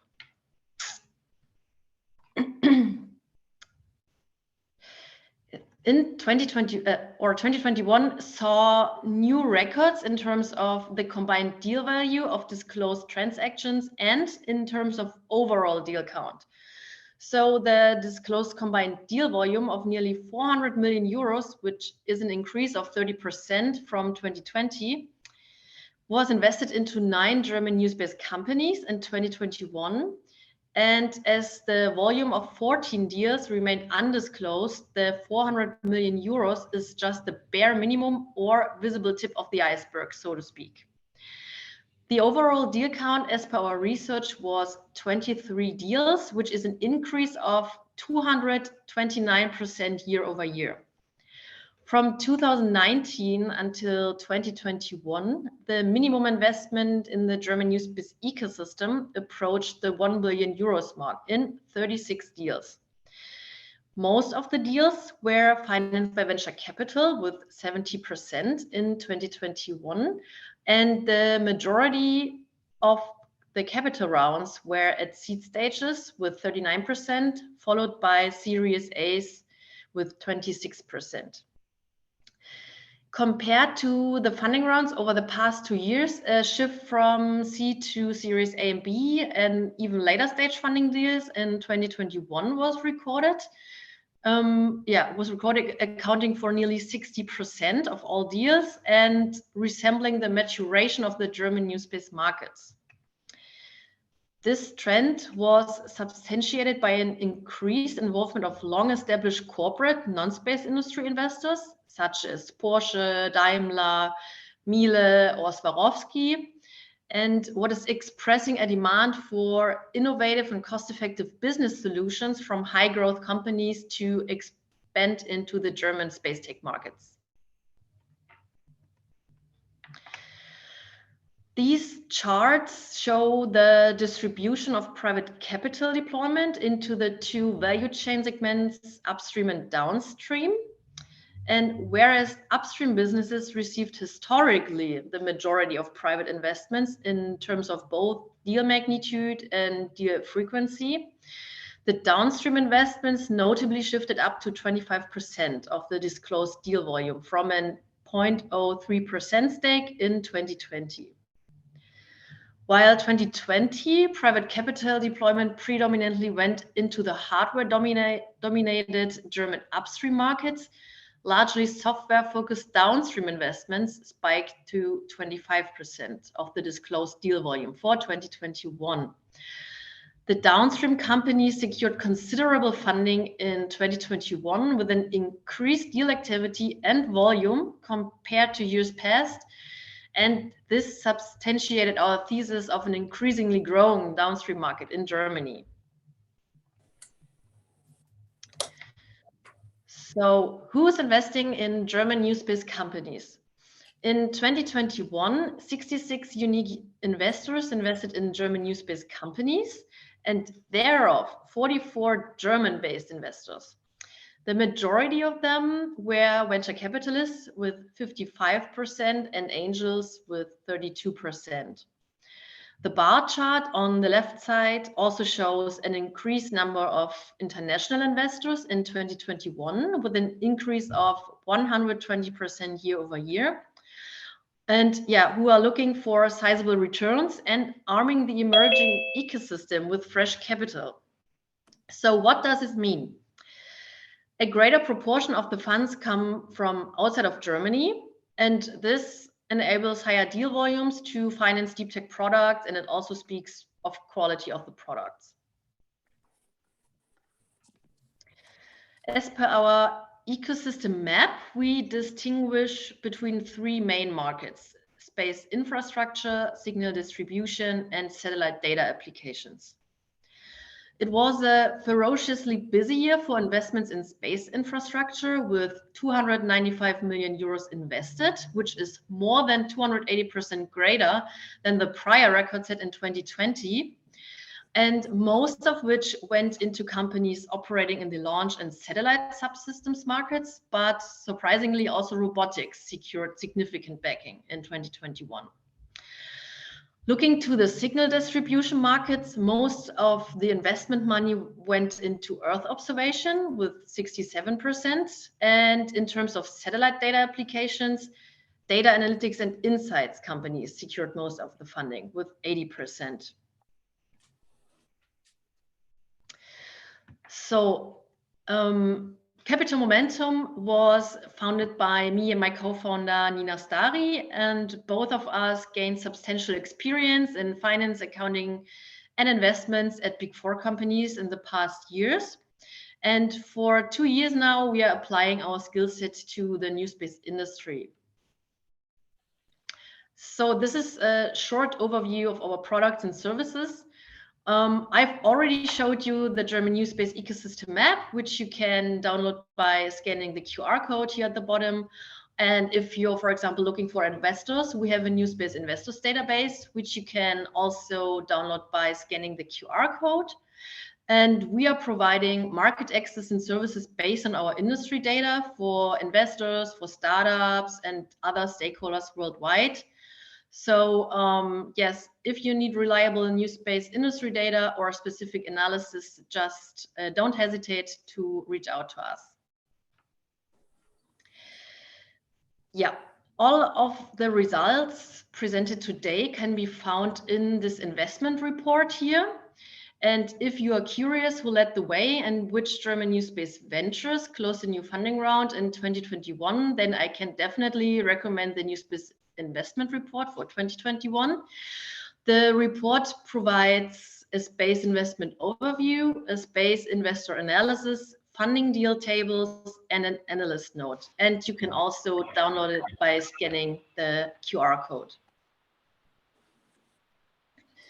If you want to stay up to date with German NewSpace data, then subscribe to our newsletter and get 10% off on our reports. And if you'd like to follow our recently launched news series, CM Quick Takes, then follow us on LinkedIn and Twitter. This series provides relevant, digestible, and quick content on German NewSpace ventures financials, on private and public German NewSpace markets, as well as business coverage. So thank you for your attention, and in case of questions, then please reach out to us. Thank you very much, Maria and Nina, for giving us this this update about the German NewSpace ecosystem and what's going on. I'm looking into the chat now. Are there any questions from the audience for Nina and Maria at that point?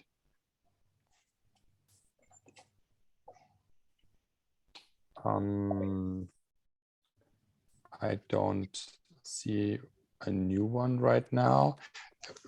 May I ask you something? You highlighted the increased amount and deal flow in the downstream sector. Would you say that NewSpace Germany is more and more becoming a predominantly downstream business?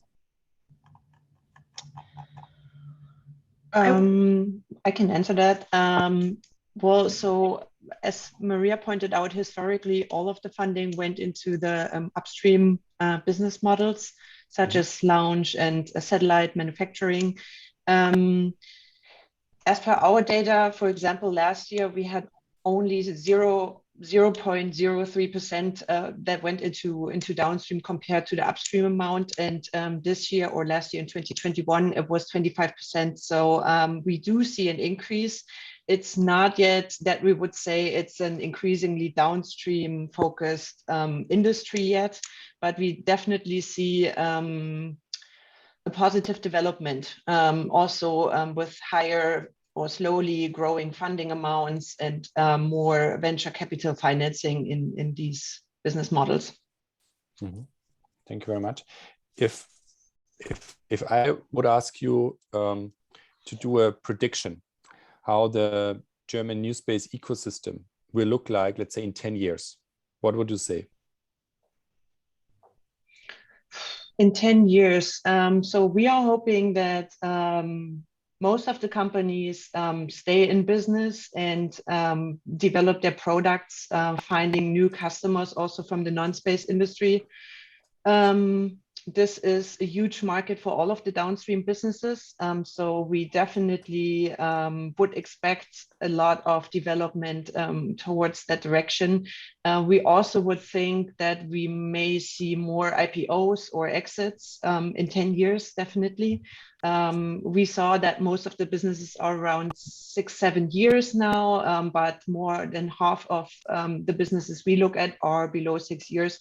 So there are a few more years to go, basically, but they are in Series A or seed now. So in 10 years, they might have reached their exit. So hopefully they are on the public markets by then. And we hope to see a real space unicorn by then. So these are the hopes. Yeah, and I think the prediction is that the non-space industry will get involved more and more and more. One last very quick question. Where do you think is cooperation with Israel most likely, or where are the biggest opportunities, you would say? Partnerships with the German NewSpace companies, definitely. I don't know if there could be corporations also, I mean, in terms of satellite constellations in the future. Yeah, that's probably the next big thing. So Maria, do you have anything to add? Yes, I mean, we are data analysts, so of course we'd like to look for data maybe, so maybe that this is something where we can continue to. So a cooperation with Israel companies to gain or collect data also. Okay, so thank you very much for presenting these insights and the development of the German NewSpace ecosystem and what's changed. I think that was super interesting. And thank you very much, Maria and Nina from Capital Momentum, for being with us once again. Thank you very much. Thank you. Thank you. And now we are jumping into our next panel discussion. And I'm not going to say anything about the panel. The only thing I would like to say in advance is we talked a lot about sustainability. We talked about cooperation. We've learned a lot about the NewSpace ecosystem, but there's also a growing importance concerning the strategic dimension of space. And that's something we would like to talk about now. And we are very happy to have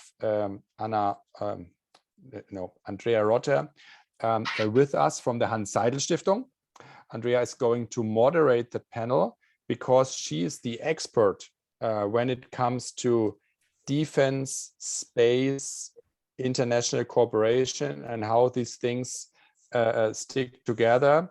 So I'm passing the ball to our moderator. Andrea, it's up to you. Hi, Matthias. Hi, everyone. Good morning. Not good morning. Good afternoon from Munich. I'm sorry. I still have apparently some problem regarding my video connections, and I only see General Shimon Sarit here with us so far. It's good to see you, though I can't see anybody else. Hopefully everybody else is with us. I'm here, Uri Oron, the Director General of the Israeli Space Agency. So I'm here. That is great. That is great. Yes, I'm also here, Marco Fuchs, OHP CEO. I don't know if you can hear me. I can hear you perfectly. I have Marco Fuchs. Markus Faber, German Bundestag. I'm also here. That is very great. And the last one on my list is Mr. Mir. Was it a yes? I think so. Okay. Okay, we're getting there. So apparently we'll be getting there. But as Matthias had pointed out, I'm very delighted to be moderating today's panel on the important but often neglected strategic dimension of space. And given the political climate, and of course, against the backdrop of the war in Ukraine, the strategic dimension gains more and more in relevance, as Matthias has mentioned, but also more in recognition. So the strategic dimension is fortunately now entering more and more into the public and political debate. And this is what we want to talk about. While several commentators have already mentioned the many opportunities and challenges stemming from space, today my biggest challenge will be to evenly distribute the time among our 5 excellent guests. As you can see in the program, we have 45 minutes in total, so it will be a little bit like speed dating, so please bear with us. It'll be a little bit like 1 question per panelist, and so I'll ask all of our panelists to be very brief in their answers, and I'll be very strict with the mute button, but I'll give you a signal in advance to come to an end. And after the first round of questions, I will hopefully get a signal from Matthias whether there's time for questions from the chat or not. But apart from that, I'm really looking forward to be moderating today's panel. And first, I'd like to start with Dr. Markus Faber, who is the member of the German Bundestag for the governing Liberal Party and a member of the Defense Committee. Dr. Faber, the new coalition set itself a very ambitious program. On the one side, to publish a national security strategy for the very first time, and on the other, to update Germany's national space policies after more than 10 years. So from your point of view, what are the main challenges for Germany and also the main priorities of the new government, Dr. Faber? Yeah, thank you for your question. I guess you can't see me as, at least I don't see myself on the screen, but you hopefully can hear me. There's no technical problem on my side, but yeah, it's up to you. Yeah, the priorities of the new government are quite clear, especially from the Liberal Party, the FDP. And if it comes to defense, right now we have a war in the middle of Europe.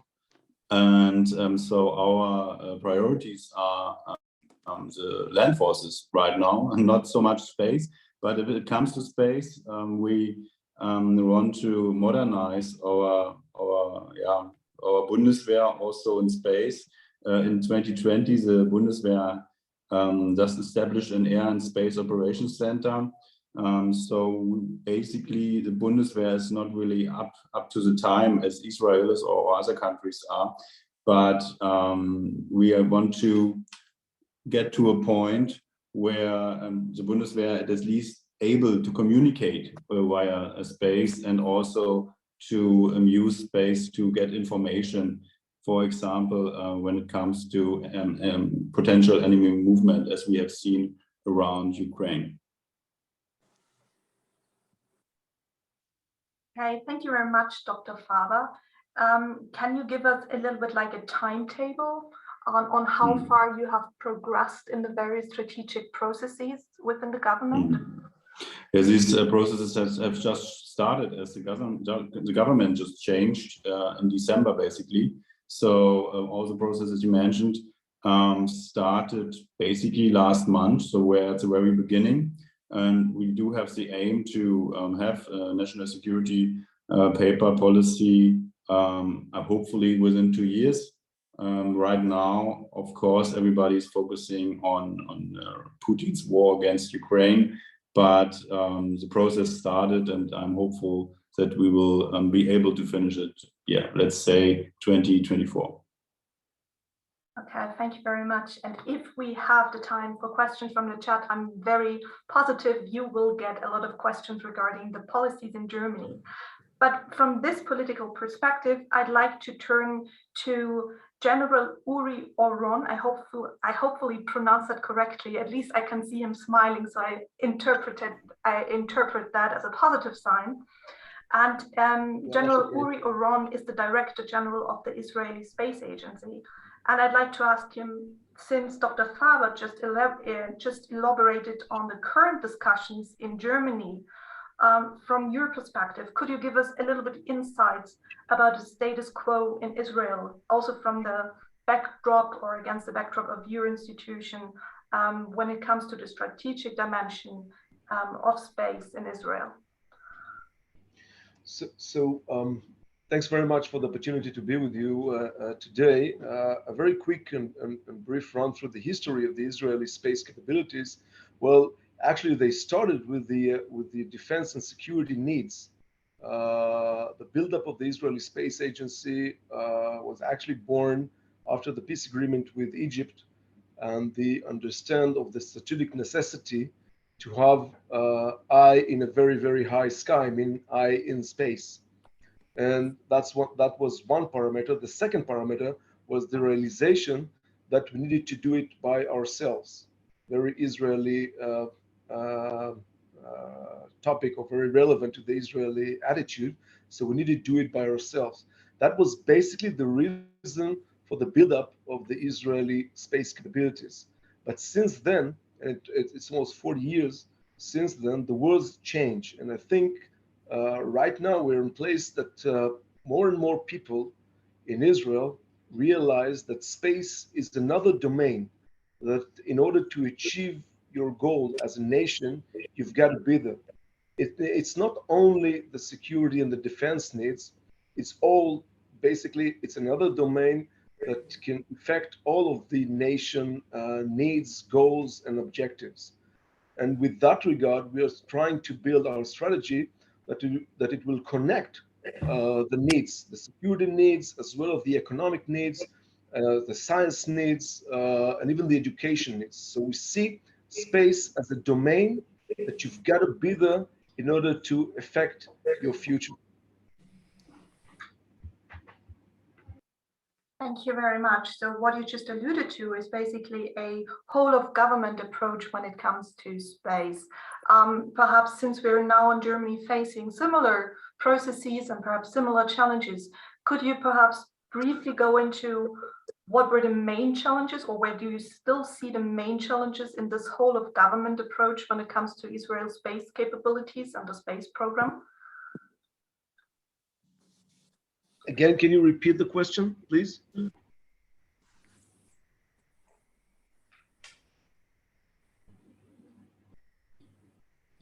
Can you repeat the question? Sure. Hi, now I can finally see you, and hopefully you can see me as well. So we're dealing with the technical issues in the background and still having the debate. So we like to be spontaneous, right? So my question to you, General Oron, was my follow-up question. Since we're now in Germany facing a similar process, and you mentioned the whole of government approach that is necessary in current times to effectively deal with these challenges from space, could you give any recommendations if in regard to what were the main challenges and what were the main perhaps insights into dealing with this whole of government approach when it comes to the strategic dimension of space? So I think first of all is the realization of space as a strategic domain. This is one thing. The second thing is what I call dual use and mutual use. So in space, basically everything is dual use. And again, this is a strategic decision. You don't have to decide it. You need to decide that in space, everything is dual and everything is mutual and everything you can do it with cooperation. So, and this is decision that you don't have to, you can decide the other way. You can decide, for example, that in space you make a difference between defense and civil needs. You can say, okay, I want to be in space all by myself. Those are junctions that you need to decide where to go. Our perspective that basically in space you need to cooperate. In space there is a field for cooperation, and in space basically everything is mutual. Everything is dual use.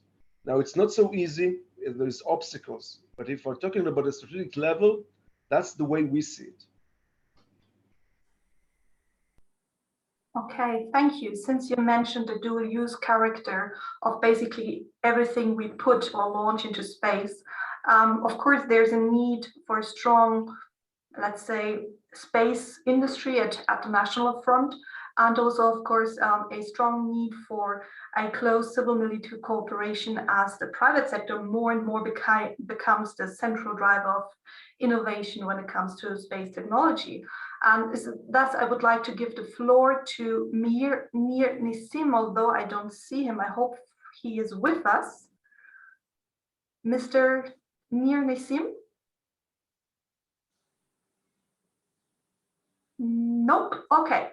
So apparently he has left us, or I don't know, but okay, no matter what. So instead of hearing an Israeli perspective first on the need to boost national space industries and also the need to forge close ties between the private sector and the public sector, I would like to give the floor to Marco Fuchs, who is the CEO of the German company OHB. And since we have with Dr. Faber a representative from the German political background, perhaps my question to you would be, what would you tell Dr. Faber? Perhaps do you have like a wish list when it comes to civil-military cooperation and also the government approach to boost national space industries? Yes, thanks, Andrea. Thanks for having me on the panel. And I'm very happy to be actually on the panel for German-Israeli cooperation, because OHB is since many years working closely with Israel. Actually, we're even on a reconnaissance satellite program for Luxembourg. We work together. We procure from Elbit a very high-performing optical payload that we integrate into a satellite in our Italian facilities as the backbone of the Luxembourg remote sensing system now. And we have a long history of working with Israel since many, many years, actually decades. So I'm very happy to be in this round, and special thanks to Matthias Wachter for having me here. Well, of course, we are building since many years reconnaissance radar satellites for the German government. First generation is now more than 15 years in orbit. Currently, we're working on a program for telecom for Heinrich Hertz, which is a dual-use program, civilian and military. And I think what we now see, and that's why it's very interesting to talk to Israel, is a war going on where space plays a very, very critical role. I mean, if we are all now after 12 weeks surprised and happy about seeing the defense capabilities of the Ukrainians, this has a lot to do with space capabilities. So there's a close cooperation with partners on that. And I think many of the modern technologies that we now see effectively applied are also technologies where Israel has a big offering, starting from obviously satellite optical payloads, whole satellite systems at IAI, but of course also drones and other effectors. So what I can say to Dr. Faber is, yes, of course, now in Germany, the discussion is around other things. Of course, the big surprise has been, the bad surprise has been that there is a land war with an aggression from Russia, which was a big surprise to all of us 3 months ago. Nobody would have believed that.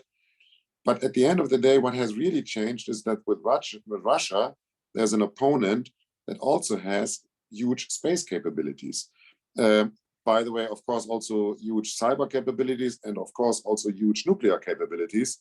So it's a very, very different threat than what the last 30 years Germany was preparing for, because Germany was working on a global scenario with Afghanistan, with Mali and other areas, but it was an asymmetrical threat. And this has now completely changed. So I think this is a very fundamental change in our whole security environment. On the other hand, what we see, I guess, in this war is that there's only limited effectiveness to the traditional ground forces of the aggressor, also due to space information, also due to space connectivity. And that's something I would only tell to everybody who is responsible in the political arena. Take your conclusions from what you now see. Just analyze what's going on.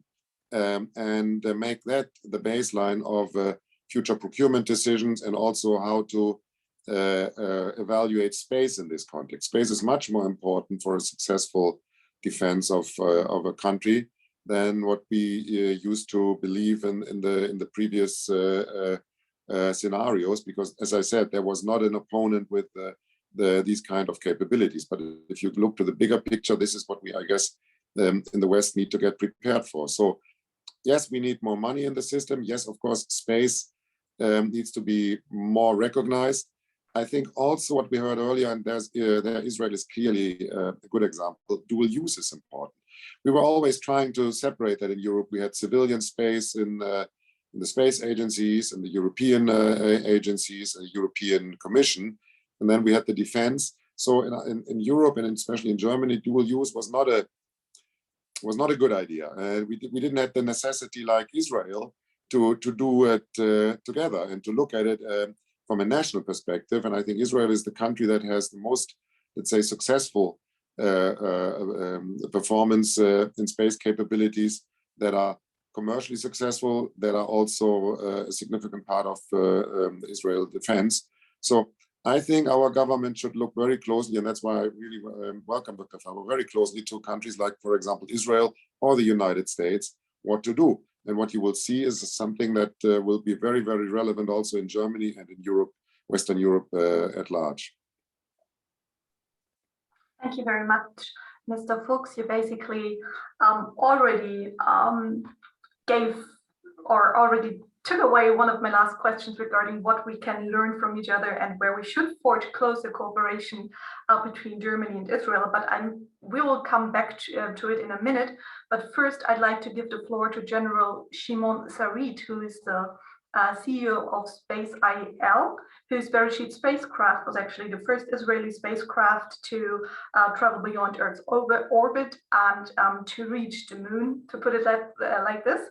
And since Mr. Fuchs just alluded to the importance, of course, of dual use, perhaps first I'd like, since we don't have Mr. Nir Nissim with us, perhaps you could give us a little bit more insights into how you perceive the cooperation between, or the government's approach to boost the national space industry before we head towards the importance also of the space exploration programs in the civil sense, or in the civilian sense, that you also will be able to talk a little bit about it. Perhaps from your perspective regarding the government approach with regard to NewSpace in Israel.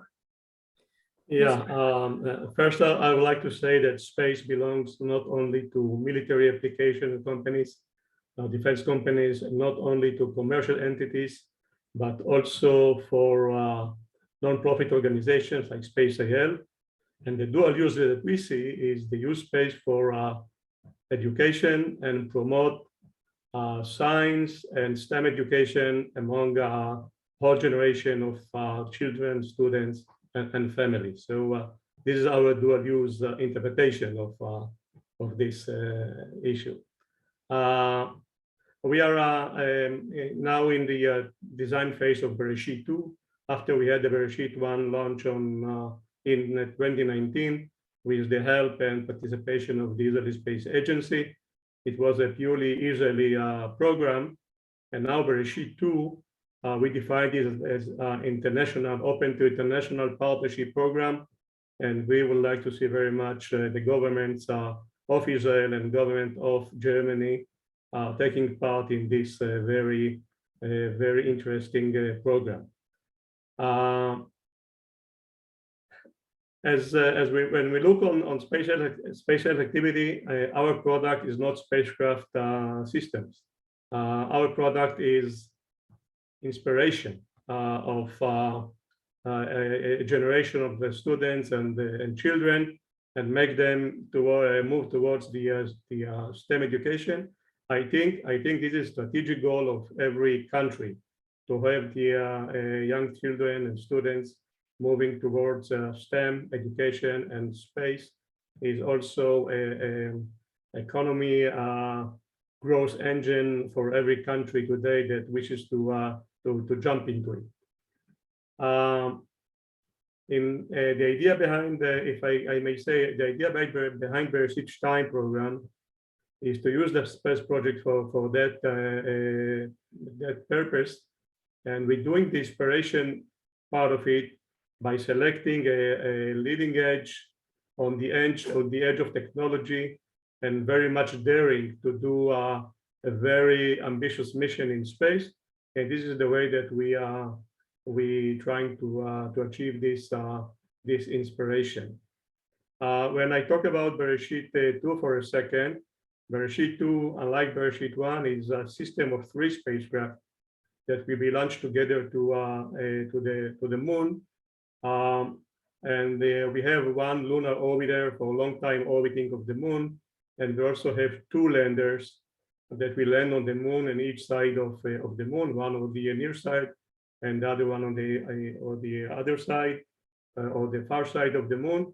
And this is something that, in our opinion, is a kind of mission that never has been done before, and is a subject for creating a lot of inspiration with all the kids and students that will be involved in the mission.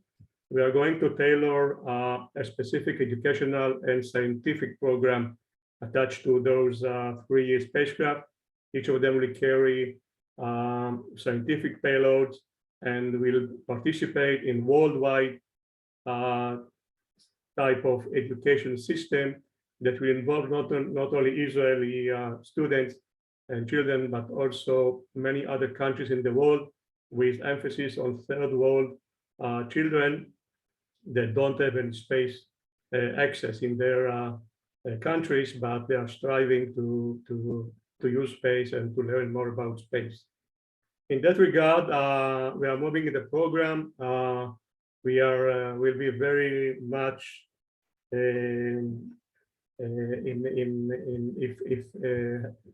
very much would like to see the German industry and the German government involved in our program. We have some connection at this time with DLR to participate in part of the program, and we have some German suppliers who are competing on subsystem components for our Bereshit 2.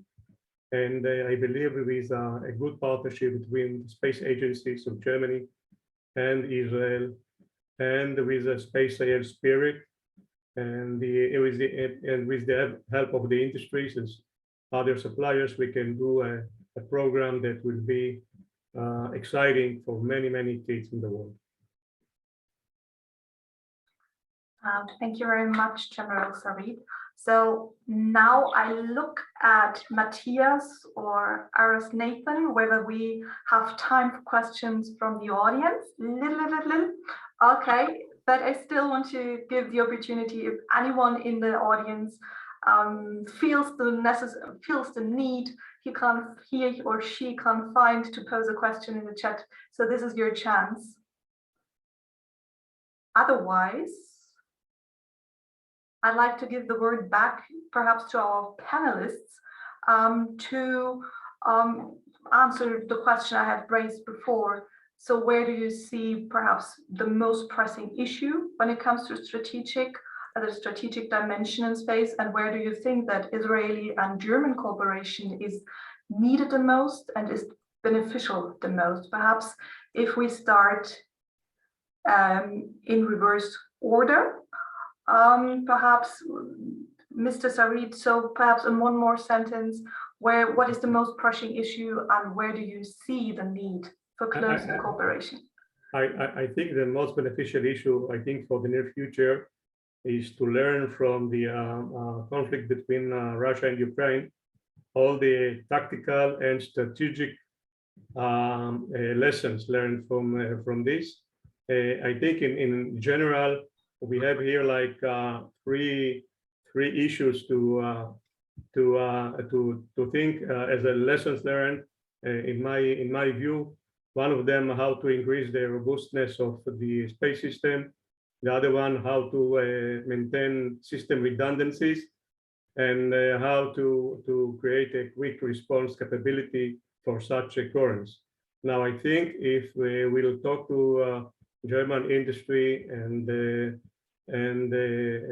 space community in between the countries, we can learn together how to implement or derive these lessons, how to implement them together.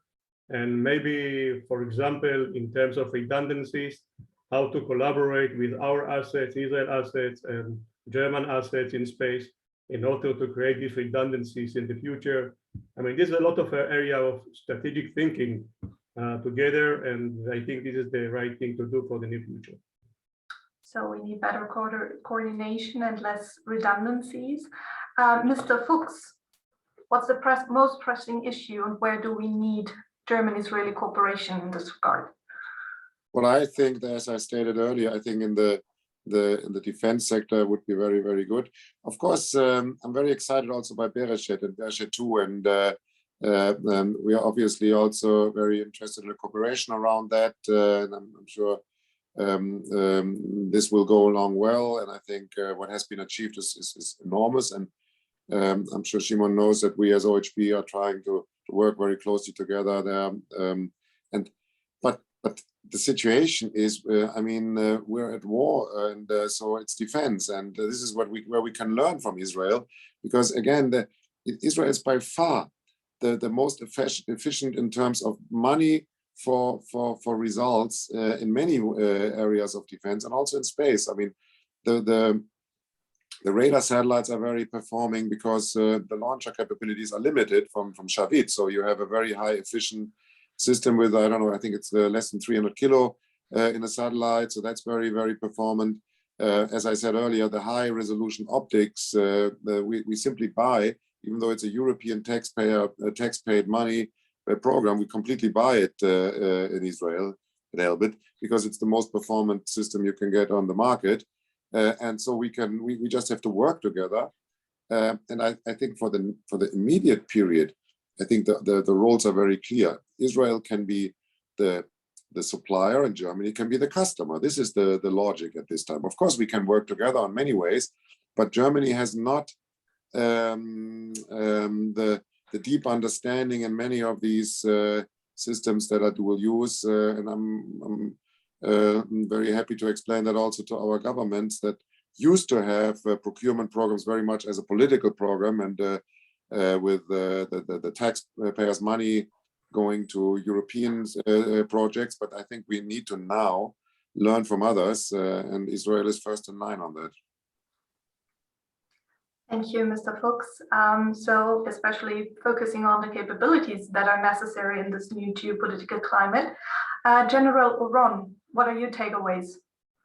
I guess I will try to follow Marcus' points. I think one of the most pressing things that we need to do is to identify the common interest. Now, interests probably change in Europe, and maybe they are changing in Israel, and there is a window of opportunity to do a quick work to realize where are the common interests. Now, those common interests should be turned into projects and plans. Just a very quick examples. We think Israel could be a relatively large beta site for download applications. So if, for example, if we identify the needs, what are the common needs with data that's coming from space, and we'll be able to build some kind of a project or a system or a plan to go forward with the data that's coming from space and turn into applications that could relatively easy done. What we need to do is to identify those common interests. Now, having said dual use, I guess probably the right term is multi-use. It's not only dual use. We can use space in many places, in many terms. And actually, there is a partnership, a good cooperation between Israel and Germany already today. DASI is playing a very crucial part in building Ultrasat, the Israeli Science Telescope that should be launched by the end of 2024. So there is already a cooperation. What we need to do, and we have the opportunity to strengthen the NewSpace ecosystem between the countries. Thank you very much, Dr. Faber. So we've heard a lot of different opinions. Lastly, also that we need to, there's still a lot of basic work to be done in terms of identifying common interests, common needs. So I'd like to give the floor to you one last time regarding what are the most pressing issues and what can we perhaps learn from Israel, as it has been mentioned before, that it might also represent a kind of role model for the German approach. Israel can be a role model for the German approach, and there's already a very strong cooperation between Germany and Israel when it comes to defense. For instance, the company IAI has been mentioned in the Pegasus program, for instance. I think they will play a crucial part, hopefully. Pegasus program is an Air Force program that is basically collecting data. And I think also in space, there can be programs where Israel fills lacks that the German defense industry has.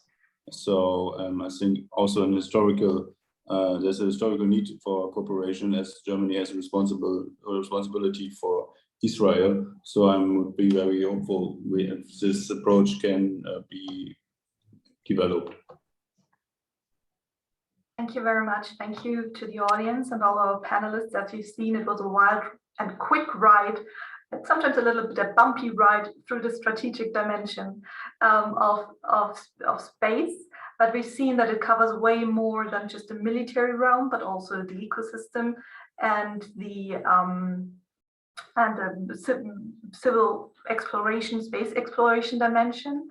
And without further ado, oh, I just got noticed that Mr. Meir is now with us. I can't see him, but if he wants to address our audience. Hi, Mr. Meir Nassim. Hi, how are you? Thank you. I was joining throughout, but somewhere, for some reason, I wasn't identified as a panelist. Oh, I'm so sorry. I was just ending the panel. Ending the panel, but I would like to give you the chance perhaps to say one or two sentences from your perspective regarding the most pressing issues and where you think that German-Israeli cooperation would be the most beneficial before I hand over to Mr. Owens. I'll be very brief. I think that it's exactly programs on the not dual use, but when you have ties of both space agencies, interest in science missions or semi-commercial missions like services that we're pushing with OHB to send payloads to the lunar surface. And this is accompanied by industry to industry ties are the best way to go. When there is the technology and the knowledge to be shared on the, so there's an interest on the industry level and the support of the space agencies and science and the civilian community, that's a good case to cooperate. Thank you so much. So indeed, the strategic dimension is complex. It needs a whole of government approach. Hillary Clinton would say it takes a village, just to mention her. And without further ado, I'd like to hand over to Mr. Carsten Owens, who will be moderating the next panel on the cyber and connectivity dimension. It's been a great pleasure to moderate you. So thank you once again for your participation, and thank you very much for the kind invitation. And now over to Mr. Owens. Thank you very much, Andrea, for moderating. Thank you very much. The second panel, and all the panelists, thank you very much for joining. And well, we are more or less 2/3 through the program. So now we have the last panel of the second German-Israeli Space Forum, which will focus on cyber and the connectivity dimension. So, and as we all know, an increasingly data-based and networked industrial and information society like Germany or like Israel or others actually rely on having critical infrastructure and services at its disposal at all times. And NewSpace for sure could be the key to future technologies such as autonomous driving, Industry 4.0, or fast and global internet. And regarding the later, this is not only relevant for rural areas or for industrialized countries like Germany and Israel, but we also just recently saw it, what this could actually mean in a case of aggression and war like we have in Ukraine, where Elon Musk offered the Starlink network as a solution. So we don't have Elon Musk with us today. He might join for the next forum, but nonetheless, we have a great panel here, which I'd briefly like to introduce and then start with a discussion right away. We have Daniel Rockberger here with us, the co-founder and chief engineer at NSLcom from Israel. We have Martin Haunschild, and I think we met already last year at the first German-Israeli Space Forum. So great for being back with us. Dr. Haunschild is at Minarik. And we have also from the south of Germany, from Munich, Sebastian Roloff, a member of the German Bundestag. Gentlemen, I'm sorry, we had another Israeli participant who wanted to join but couldn't make it at the last minute. So that's why we are stuck with a men's only round here. Apologies for that. We plan to do it otherwise. Nonetheless, let's jump right into the discussion. The guiding question for our last panel is, what is the role of space companies from Germany and Israel in the cyber and connectivity area, and what can politics do to support? So Daniel, I'd like to start with you. Maybe in just 1 or 2 sentences, you could just briefly tell us, how does the NSLcom technology work? Sure, can you hear me okay? Great, so thanks for having me. Hello to everyone. It's been a long day, but it's always good to be last. You can make an impression that maybe someone will remember. So as you say, we don't have Elon Musk on the call, but you have me, and I'll explain in a second that that's more or less where the company is going soon. But we did start with smaller satellites, as you can see behind me. This is our new satellite. It's called NSLSat-2, which is going to be launched in a few months. Technology has a few parts of it, but mainly it's this deployable antenna that you see behind me. And basically, you know, communications more or less is like a dish in space. If you want more communications, you want a bigger dish. And satellites have always had that challenge of having a bigger dish on a satellite. You need a bigger satellite and a bigger rocket, and of course it's difficult and expensive. So any antenna that you can either fold up or make smaller during the launch and lightweight, and have it open up in space and use all the space you have in space, which is a lot, of course, that's much more efficient. So that's something that we've developed, a special antenna made out of shape memory materials. There's no mechanisms, there's no motors, there's no mechanicals. The whole antenna is like a spring, a bit like a shade that you put on in your car window, and it folds into a very small volume in the satellite and becomes quite a big dish in space. So but we don't only do the antenna, we also do all the RF components. Okay, the modem, the transponder, all the electronics and the RF we do in-house in Israel, the whole communication system. Just to give you a little bit of numbers, this system, you know, nanosatellites, they don't have a lot of capabilities of communications. They have very simple antennas, and usually we're talking about maybe 10, 20, 100 kilobits per second, maybe 1 megabit if it's a bit of a better antenna. Our system is able to transmit over 1 gigabit per second with this antenna. It's Ka band, the same frequency as the big communication satellites. So it's basically making a nanosatellite about between 500 and 1,000 times stronger in communication systems. Okay, so that's the technology, more or less. Very well. Okay, and so staying with the technology for a second, I mean, we just had the panel on the strategic dimension of space, and obviously everything is also related to defense and security. And as a German, I must ask first, where are the risks of this technology, and like, is it secure? Could it be attacked? So maybe you could comment on that also. Sure. So I'll talk from the connectivity point of view. I'm not a cyber person, but once you design the whole communication system and also the ground terminal, we've also developed a very small terminal on the ground that communicates with the satellite at a very high speed. Once you control the whole link, you can have some security.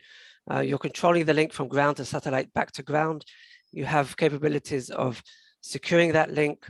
We have lots of customers interested in what they call private networks, because if we give them the terminal and the satellite in space and the gateway on the ground, that means, you know, you're having the whole link, and that's where you can control the coding of the link and some security measures, which means companies, governments can have basically a private network, which will be very hard, you know, to hack or to take over. Very well, thank you, Daniel. Dr. Haunschild, jumping from one company to the other, So industry first, then politics. I'm sorry, Mr. Roloff. Maybe you could also just very briefly start, for those who don't know Minarek yet, what the technology is about. We can't hear you. You can't hear me? Oh. Now it's better. Oh. Yeah. Can you hear me now? Very loud. All good. I have problems with my headset, so I have to switch without headset. Very well. Okay, I try my best. Well, you discussed, you mentioned Elon Musk some minutes ago. I'm not Elon Musk, of course, but our CEO was working for 15 years for Elon Musk. And you can imagine he was, as he was responsible for the launcher, for the capsule, and also for the Elon Musk's space connectivity system. He knows what's going on in the world. And so I bring a little footprint from Elon Musk into the discussion here right now. What is Minarek doing? We develop industrialized laser communication. What does it mean, industrialized? To transmit information via a laser beam, this is not rocket science anymore. It's done since decades. But to develop terminals which are available to be used in space or even airborne application in a serial product is a really large step. It's a real challenge to provide systems which are available in space and of course also in ground. And this in the connectivity, in the connection with affordable systems. This can only be done if you use highly reliable technology, which is already used in, let's say, fiber communication, or automotive, and then you make them reliable for space application. So this is our main challenge, what we are doing. And you only can provide systems to affordable price. You make your invention to an innovation if you provide a product which is affordable. And this was one of the biggest challenges, that we can provide now systems which can be affordable for any satellite constellation. And of course, we are also interested in constellations. Perhaps we come to this point later. The advantage of laser, perhaps for the one or other who doesn't know that, is you don't provide any signature like RF is doing. It's a pure point-to-point connectivity. You don't need any frequency filing because your footprint is so small, so you don't disturb anybody else by using laser communication. You have the perfect interconnection between satellites, which is the backbone for any, whether it's LEO or MEO satellite constellation, because you don't overwhelm the space with RF signals. And of course, you don't have to license anything. This provides you a safe and secure communication with gigabits, with a 10, 100, or we are working on 1 terabit of data communication already in a laboratory model. This is in a nutshell, and then if you have further questions, of course. I'll come back to the technology. Thank you very much, Dr. Haunschild. Sebastian Roloff, you are a member of the Bundestag, and in the Bundestag, you are a member of the Committee of Economic Affairs. So maybe you could give us some insights here for all of us who come actually from the industry side and not from the political sector or the political arena. What role does space technology, and in particular our focus now on connectivity and cyber questions, what role does it play in the discussions in the Committee of Economic Affairs of the Bundestag? I will try. So first of all, thank you for having me on this panel. And Mr. Haunschild, it's good to see you again. I was visiting his company slightly more than a week ago, so I can check whether he's telling the truth. So far, he does. I can provide this as service. As you already mentioned, I'm a member of Parliament, the Economic Committee, and I'm responsible, among other topics, for everything which is aircraft and space. And when I received that portfolio, some people liked it, but it was funny. It was funny to several of them, because we do still have, especially as space issues are concerned, have an image problem, because people don't yet understand how how much of a future technology space already is, and will be even more in the future.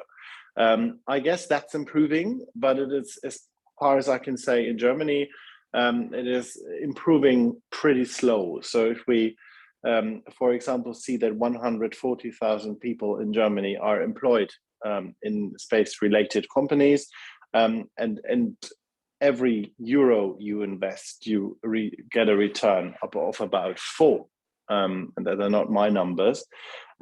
So I think our challenge, especially in the next years, will be to, on the one hand, tell people what space issues now are already doing for them, fighting climate change, for example, how traffic is coordinated and how this could be balanced better, which you can do if you can use your satellite possibilities, or everything which is agricultural, green agriculture, smart farming would be something would be of help. Same, of course, as space cybersecurity issues, and we, as I said, have to tell them what they can already do now and what they will be doing in the future. Mynaric is just one example of how future like communication can work out, and people have to understand that, and I don't think they do it yet. Wow, I must be honest. I think next to the entrepreneurs who actually come up with the innovations, you probably have the most challenging job here on the panel, because you have to convince the public out there about the potentials and the benefits of the technology, also not like on concrete products, but in general. And we had this discussion just recently. ELNET, among other things, is also hosting the German-Israeli Health Forum for Artificial Intelligence. So we are connecting in a several-year program. We're connecting companies, but also parliamentarians to discuss the application of AI in health. And we see how difficult this is on the physician side to get acceptance, but also in the public sector. And I wonder, like, how do you see it? Speaking about the potentials and opportunities you just stressed, like for example, traffic or agriculture or climate action. Where do you see the biggest risk there when it comes to convincing the public that the satellites up in the sky are actually of an overall benefit? Because I'm sort of afraid we might end up in a situation where, in particular in Germany, people will even be more reluctant thinking about 1984, about Big Brother that is now having satellites monitoring. So what is your take on that? I guess the biggest challenge is to make them understand how the space influence is, because if we talk about, for example, to stick with my examples with smart farming or the traffic regulations, people might say, well, we don't need satellites for that, because satellite is always like it's something like nice to have. It's always like, even if that word is used in another constellation, it's always like the champagne of aircraft, which is kind of giving the impression that it is important and nothing you really need to have. And I guess that's the problem, and that's the challenge we are already facing every year in the Bundestag when we need public funding for that. Every time you start from scratch, and the discussion is always, do we really need that? Why do we need that? We are facing tough challenges in social issues, for example, economical issues. We don't have to mention the war, of course. Why do we need to spend money on space issues now and on developing the questions now? And I think the biggest challenge is to raise that mindset. Just today, I'm not sure if I'm allowed to speak to it, but you don't tell anybody. In the economics committee, the coordinator for air and space issues of the government joined us, Ms. Christmann.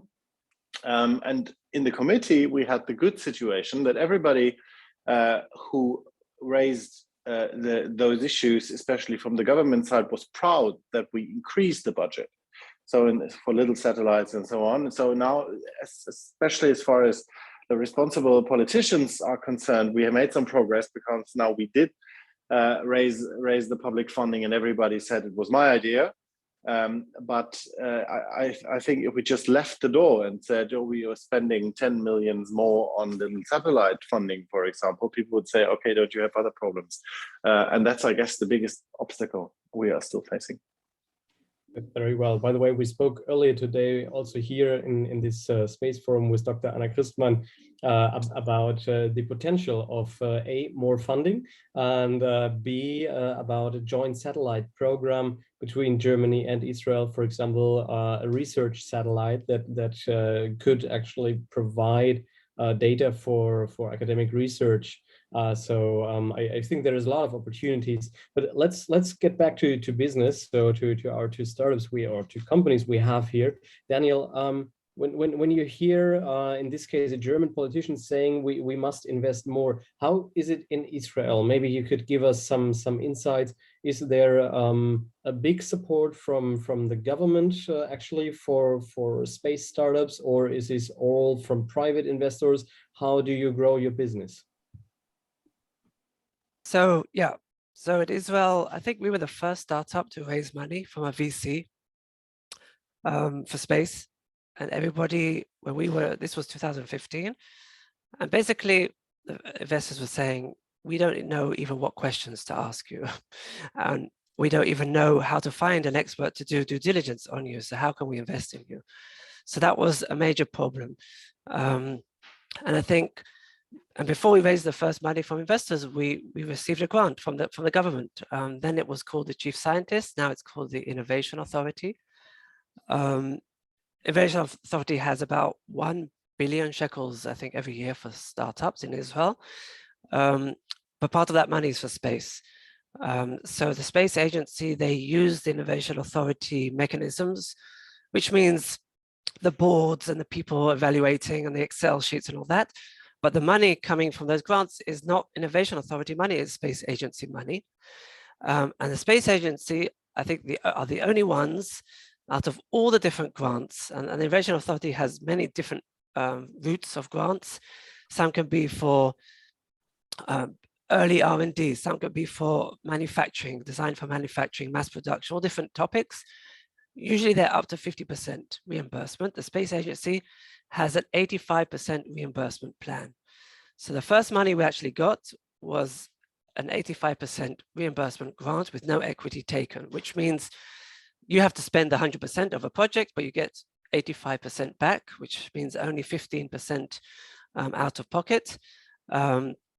No equity taken, but you do give the money back very slowly out of your revenue. So like 2 or 3% a year of your revenue, you start paying back. So basically it's a great deal because it means you have to earn it. You have to make a lot of money if you give everything back. So there's no problem there. There are some metrics on exit strategies. So if you do an exit, they get their money sometimes ×3 or ×6, depends on how much related their funding was to the product you just sold the company through. But all in all, it's a great deal. And we've been receiving money from them since about 2012 even, which was the first company I had before this company. And I'm talking about, I think we've gone past $8 million in those years, mainly from 2015. So also because there aren't enough startups in Israel. So when they have money, they're not, the cake goes only to a few startups.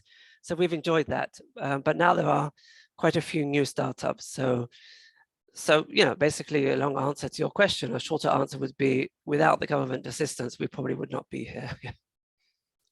That's, I think, a very important statement. So the applause goes here to the Israeli government.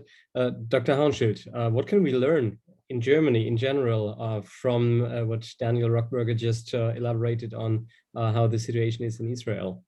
We have to raise our efficiency. Okay, the situation is somehow different, I would say, as the industrial structure is looks a bit different in Germany. I could tell here, with more than 30 years of space experience behind me, hours about the problem of the problematics. And Mr. Orlov, I only can say thank you that the budget is raised. That's great news to hear that. But as I told you during your visit, the French national budget is still twice as much as we have in Germany. But I don't want just asking for more money. I think what we have to do, and I think this is happened and happens more in Israel, we also should be more open for competition, where I think we need this, what's also the headline here, we see under the NewSpace approach. We are currently on the way to define a commercial approach for European constellation for communication services.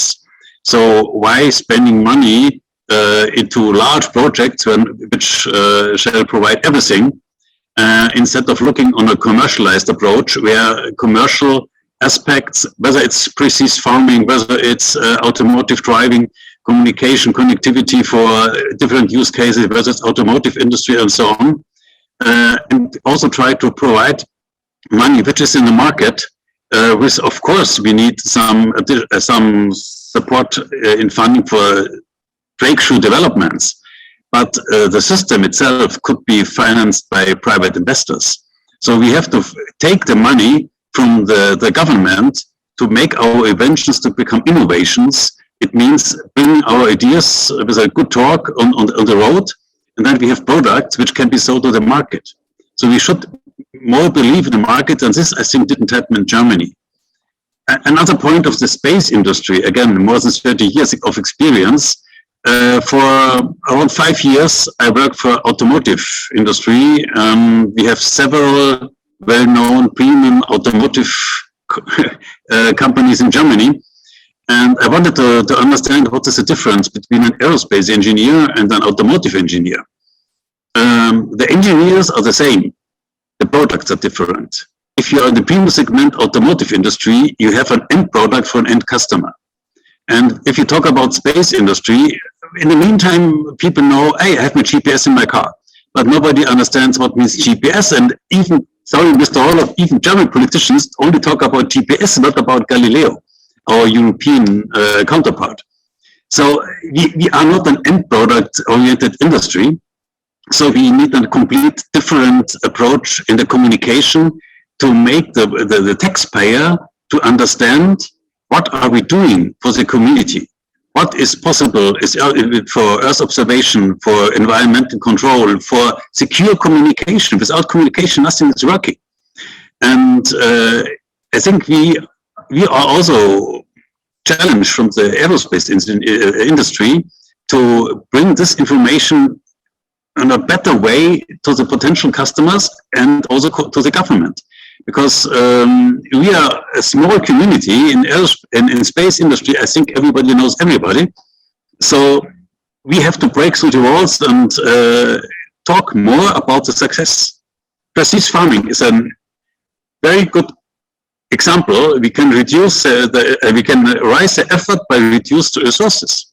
So it's also up to us to become better. And I think in Israel, they started much earlier with the NewSpace or with investment finance systems, small companies, a time where we still follow the large companies in Germany. And let's say also all over Europe. It's not a pure German problem.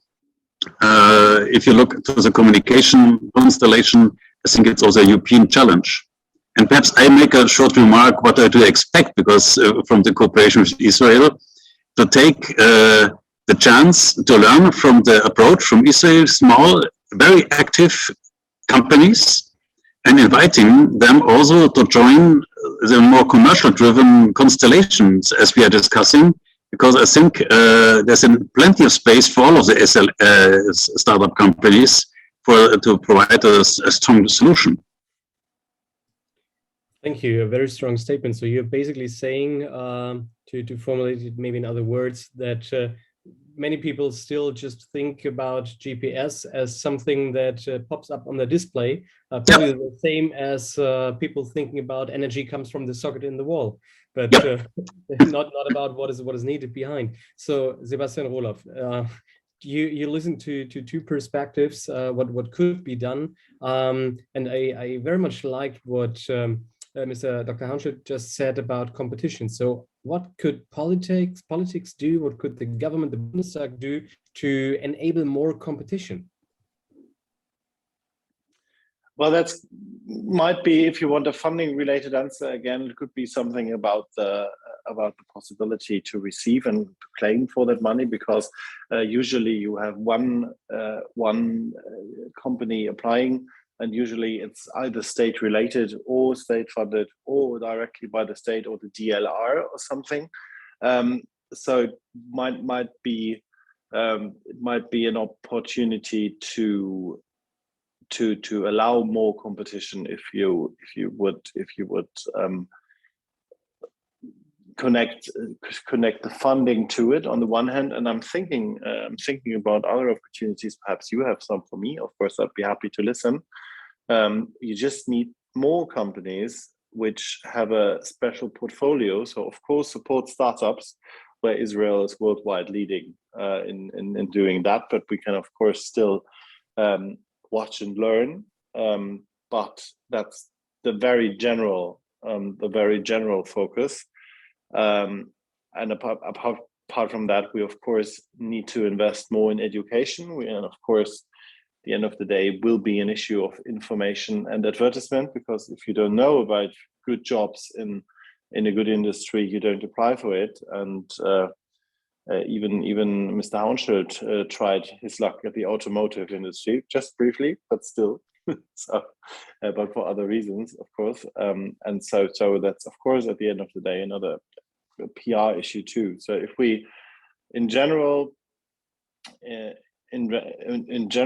discuss how we can invest, if we in general have a climate where startups in space-related issues grow easier and of course receive the funding they need, and we find more people as far as vocational training or studying or so on are concerned, and raise the information, I think we would be one step further. But if you have other concepts or things politics should do to increase competition, I'd be more than happy to learn. I'll hand that question directly to our two companies. Daniel, Martin, what would you say, like, what could politics do in order to enable more competition? What's a working approach? Because I think governments, no matter which party is in the driver's seat, tend to just create the next fund and try to do what they've always done. But what could be the right enabler? I'll go first. Thanks. I think it's what you said, Carsten. You know, sometimes we are so excited that we have a new space startup. They'll win the fund, that fund I just talked about. They'll get their money, and yes, they have an evaluator, a scientific someone, but I don't. And yes, that fund has gone more commercial. They do look at, is this company going to be a commercial company? Can they compete in the market? But it's still not that high level. So they'll probably get their funding from this fund. But I think the space agency, and these are things that they've mentioned. They said, well, Israel has become an automotive power, and we don't make even one car in Israel. We used to in the 60s, but we dropped that project, mainly because it was made out of fiberglass and the camels in Israel were eating the cars, but that's a different story. But of course, Israel is an automotive powerhouse in cyber security for automatic cars, automated cars, and all that. And they want to do the same for space. If you want to turn in 10 years Israel as a commercial competitive country in space, like we did in 10 years from nothing in the automotive realm, you know, they have to have a plan for that, and it has to come from government and politics on how to do that, where to invest. What are we really good at? You know, just because Daniel has a nice antenna and this company wants to do resource utilization on the moon, does that mean that that's the strength of Israel? And is that the right startup to invest in, you know, to compete on the global market? Maybe not, maybe yes. So I think that's the stage that Israel is now. And I don't know if you saw, but just yesterday, Hila, that was just before, and they announced the Innovation Authority. They're going to invest 600 million shekels in the next 5 years in space. I don't know exactly the numbers of each year, but I think it's about 3 times of what they invest every year. up to now. So that's an improvement. And I know they're also working with VCs together to co-invest, half-half matching. But I think now they're going to focus on what is really competitive in the global market, which companies, are really going to be competitive, even if a company is making if I sell 1 in 10 a year to a company, that's not real business, is it? It's not sustainable. But if I'm going into constellation and providing connectivity and want to compete with Elon Musk and Starlink, which we are, by the way, that's a different story. That's maybe something worth investing in.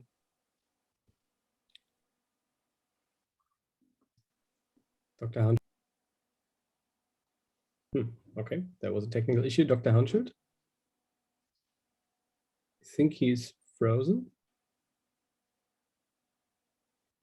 Okay, good. Hopefully he will find connectivity again in a second.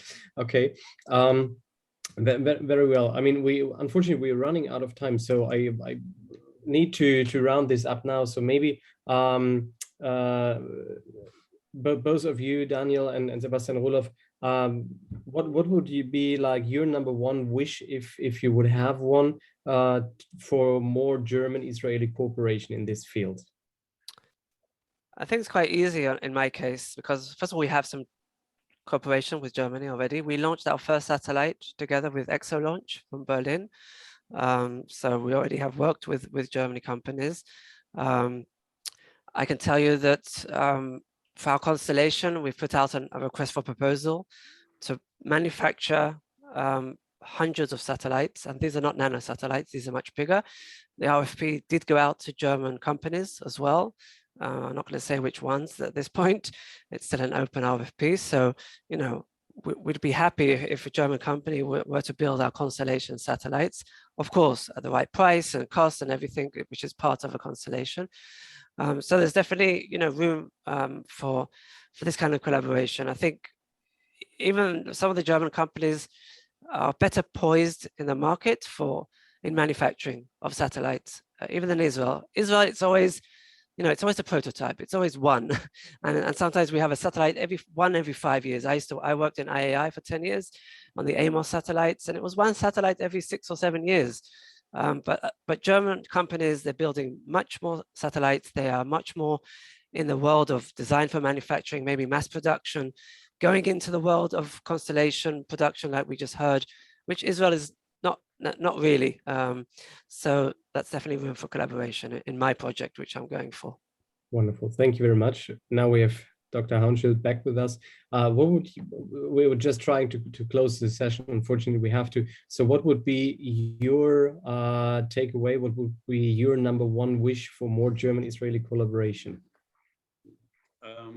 Sorry, I missed some phrases from Daniel, but internet is not stable and I'm not in my office. So I had to redial in. Well, I think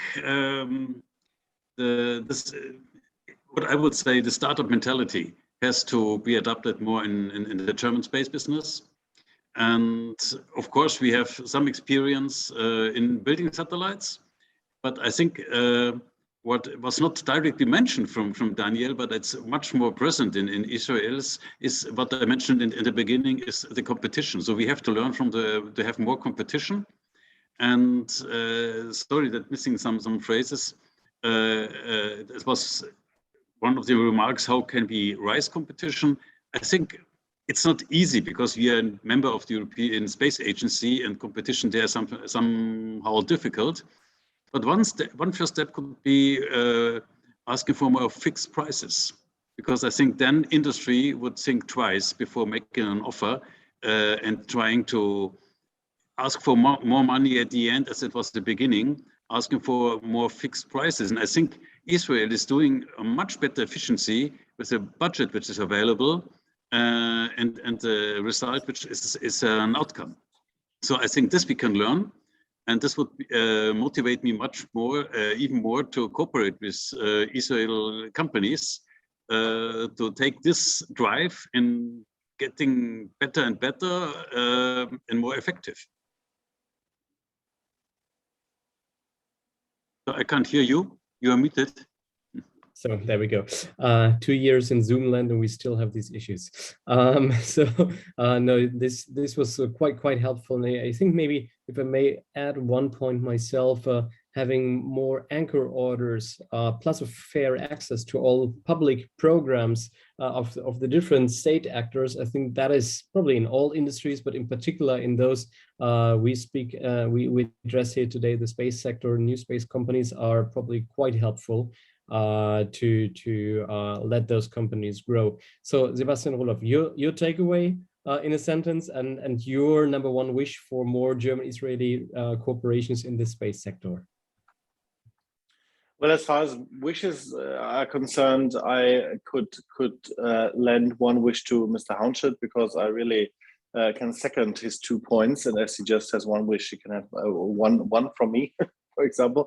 And my takeaway is, of course, not of course, but my takeaway is that we indeed need more competition.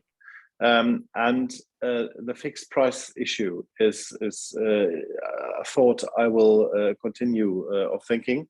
And keep it that way, how we can try to put this into government's business as far as the funding is concerned, because I don't think information or something is an issue. Of course, it's good that we have panels like the one today or the Space Forum where Israeli companies get to know German companies and can get in touch, but there are other ways to find each other.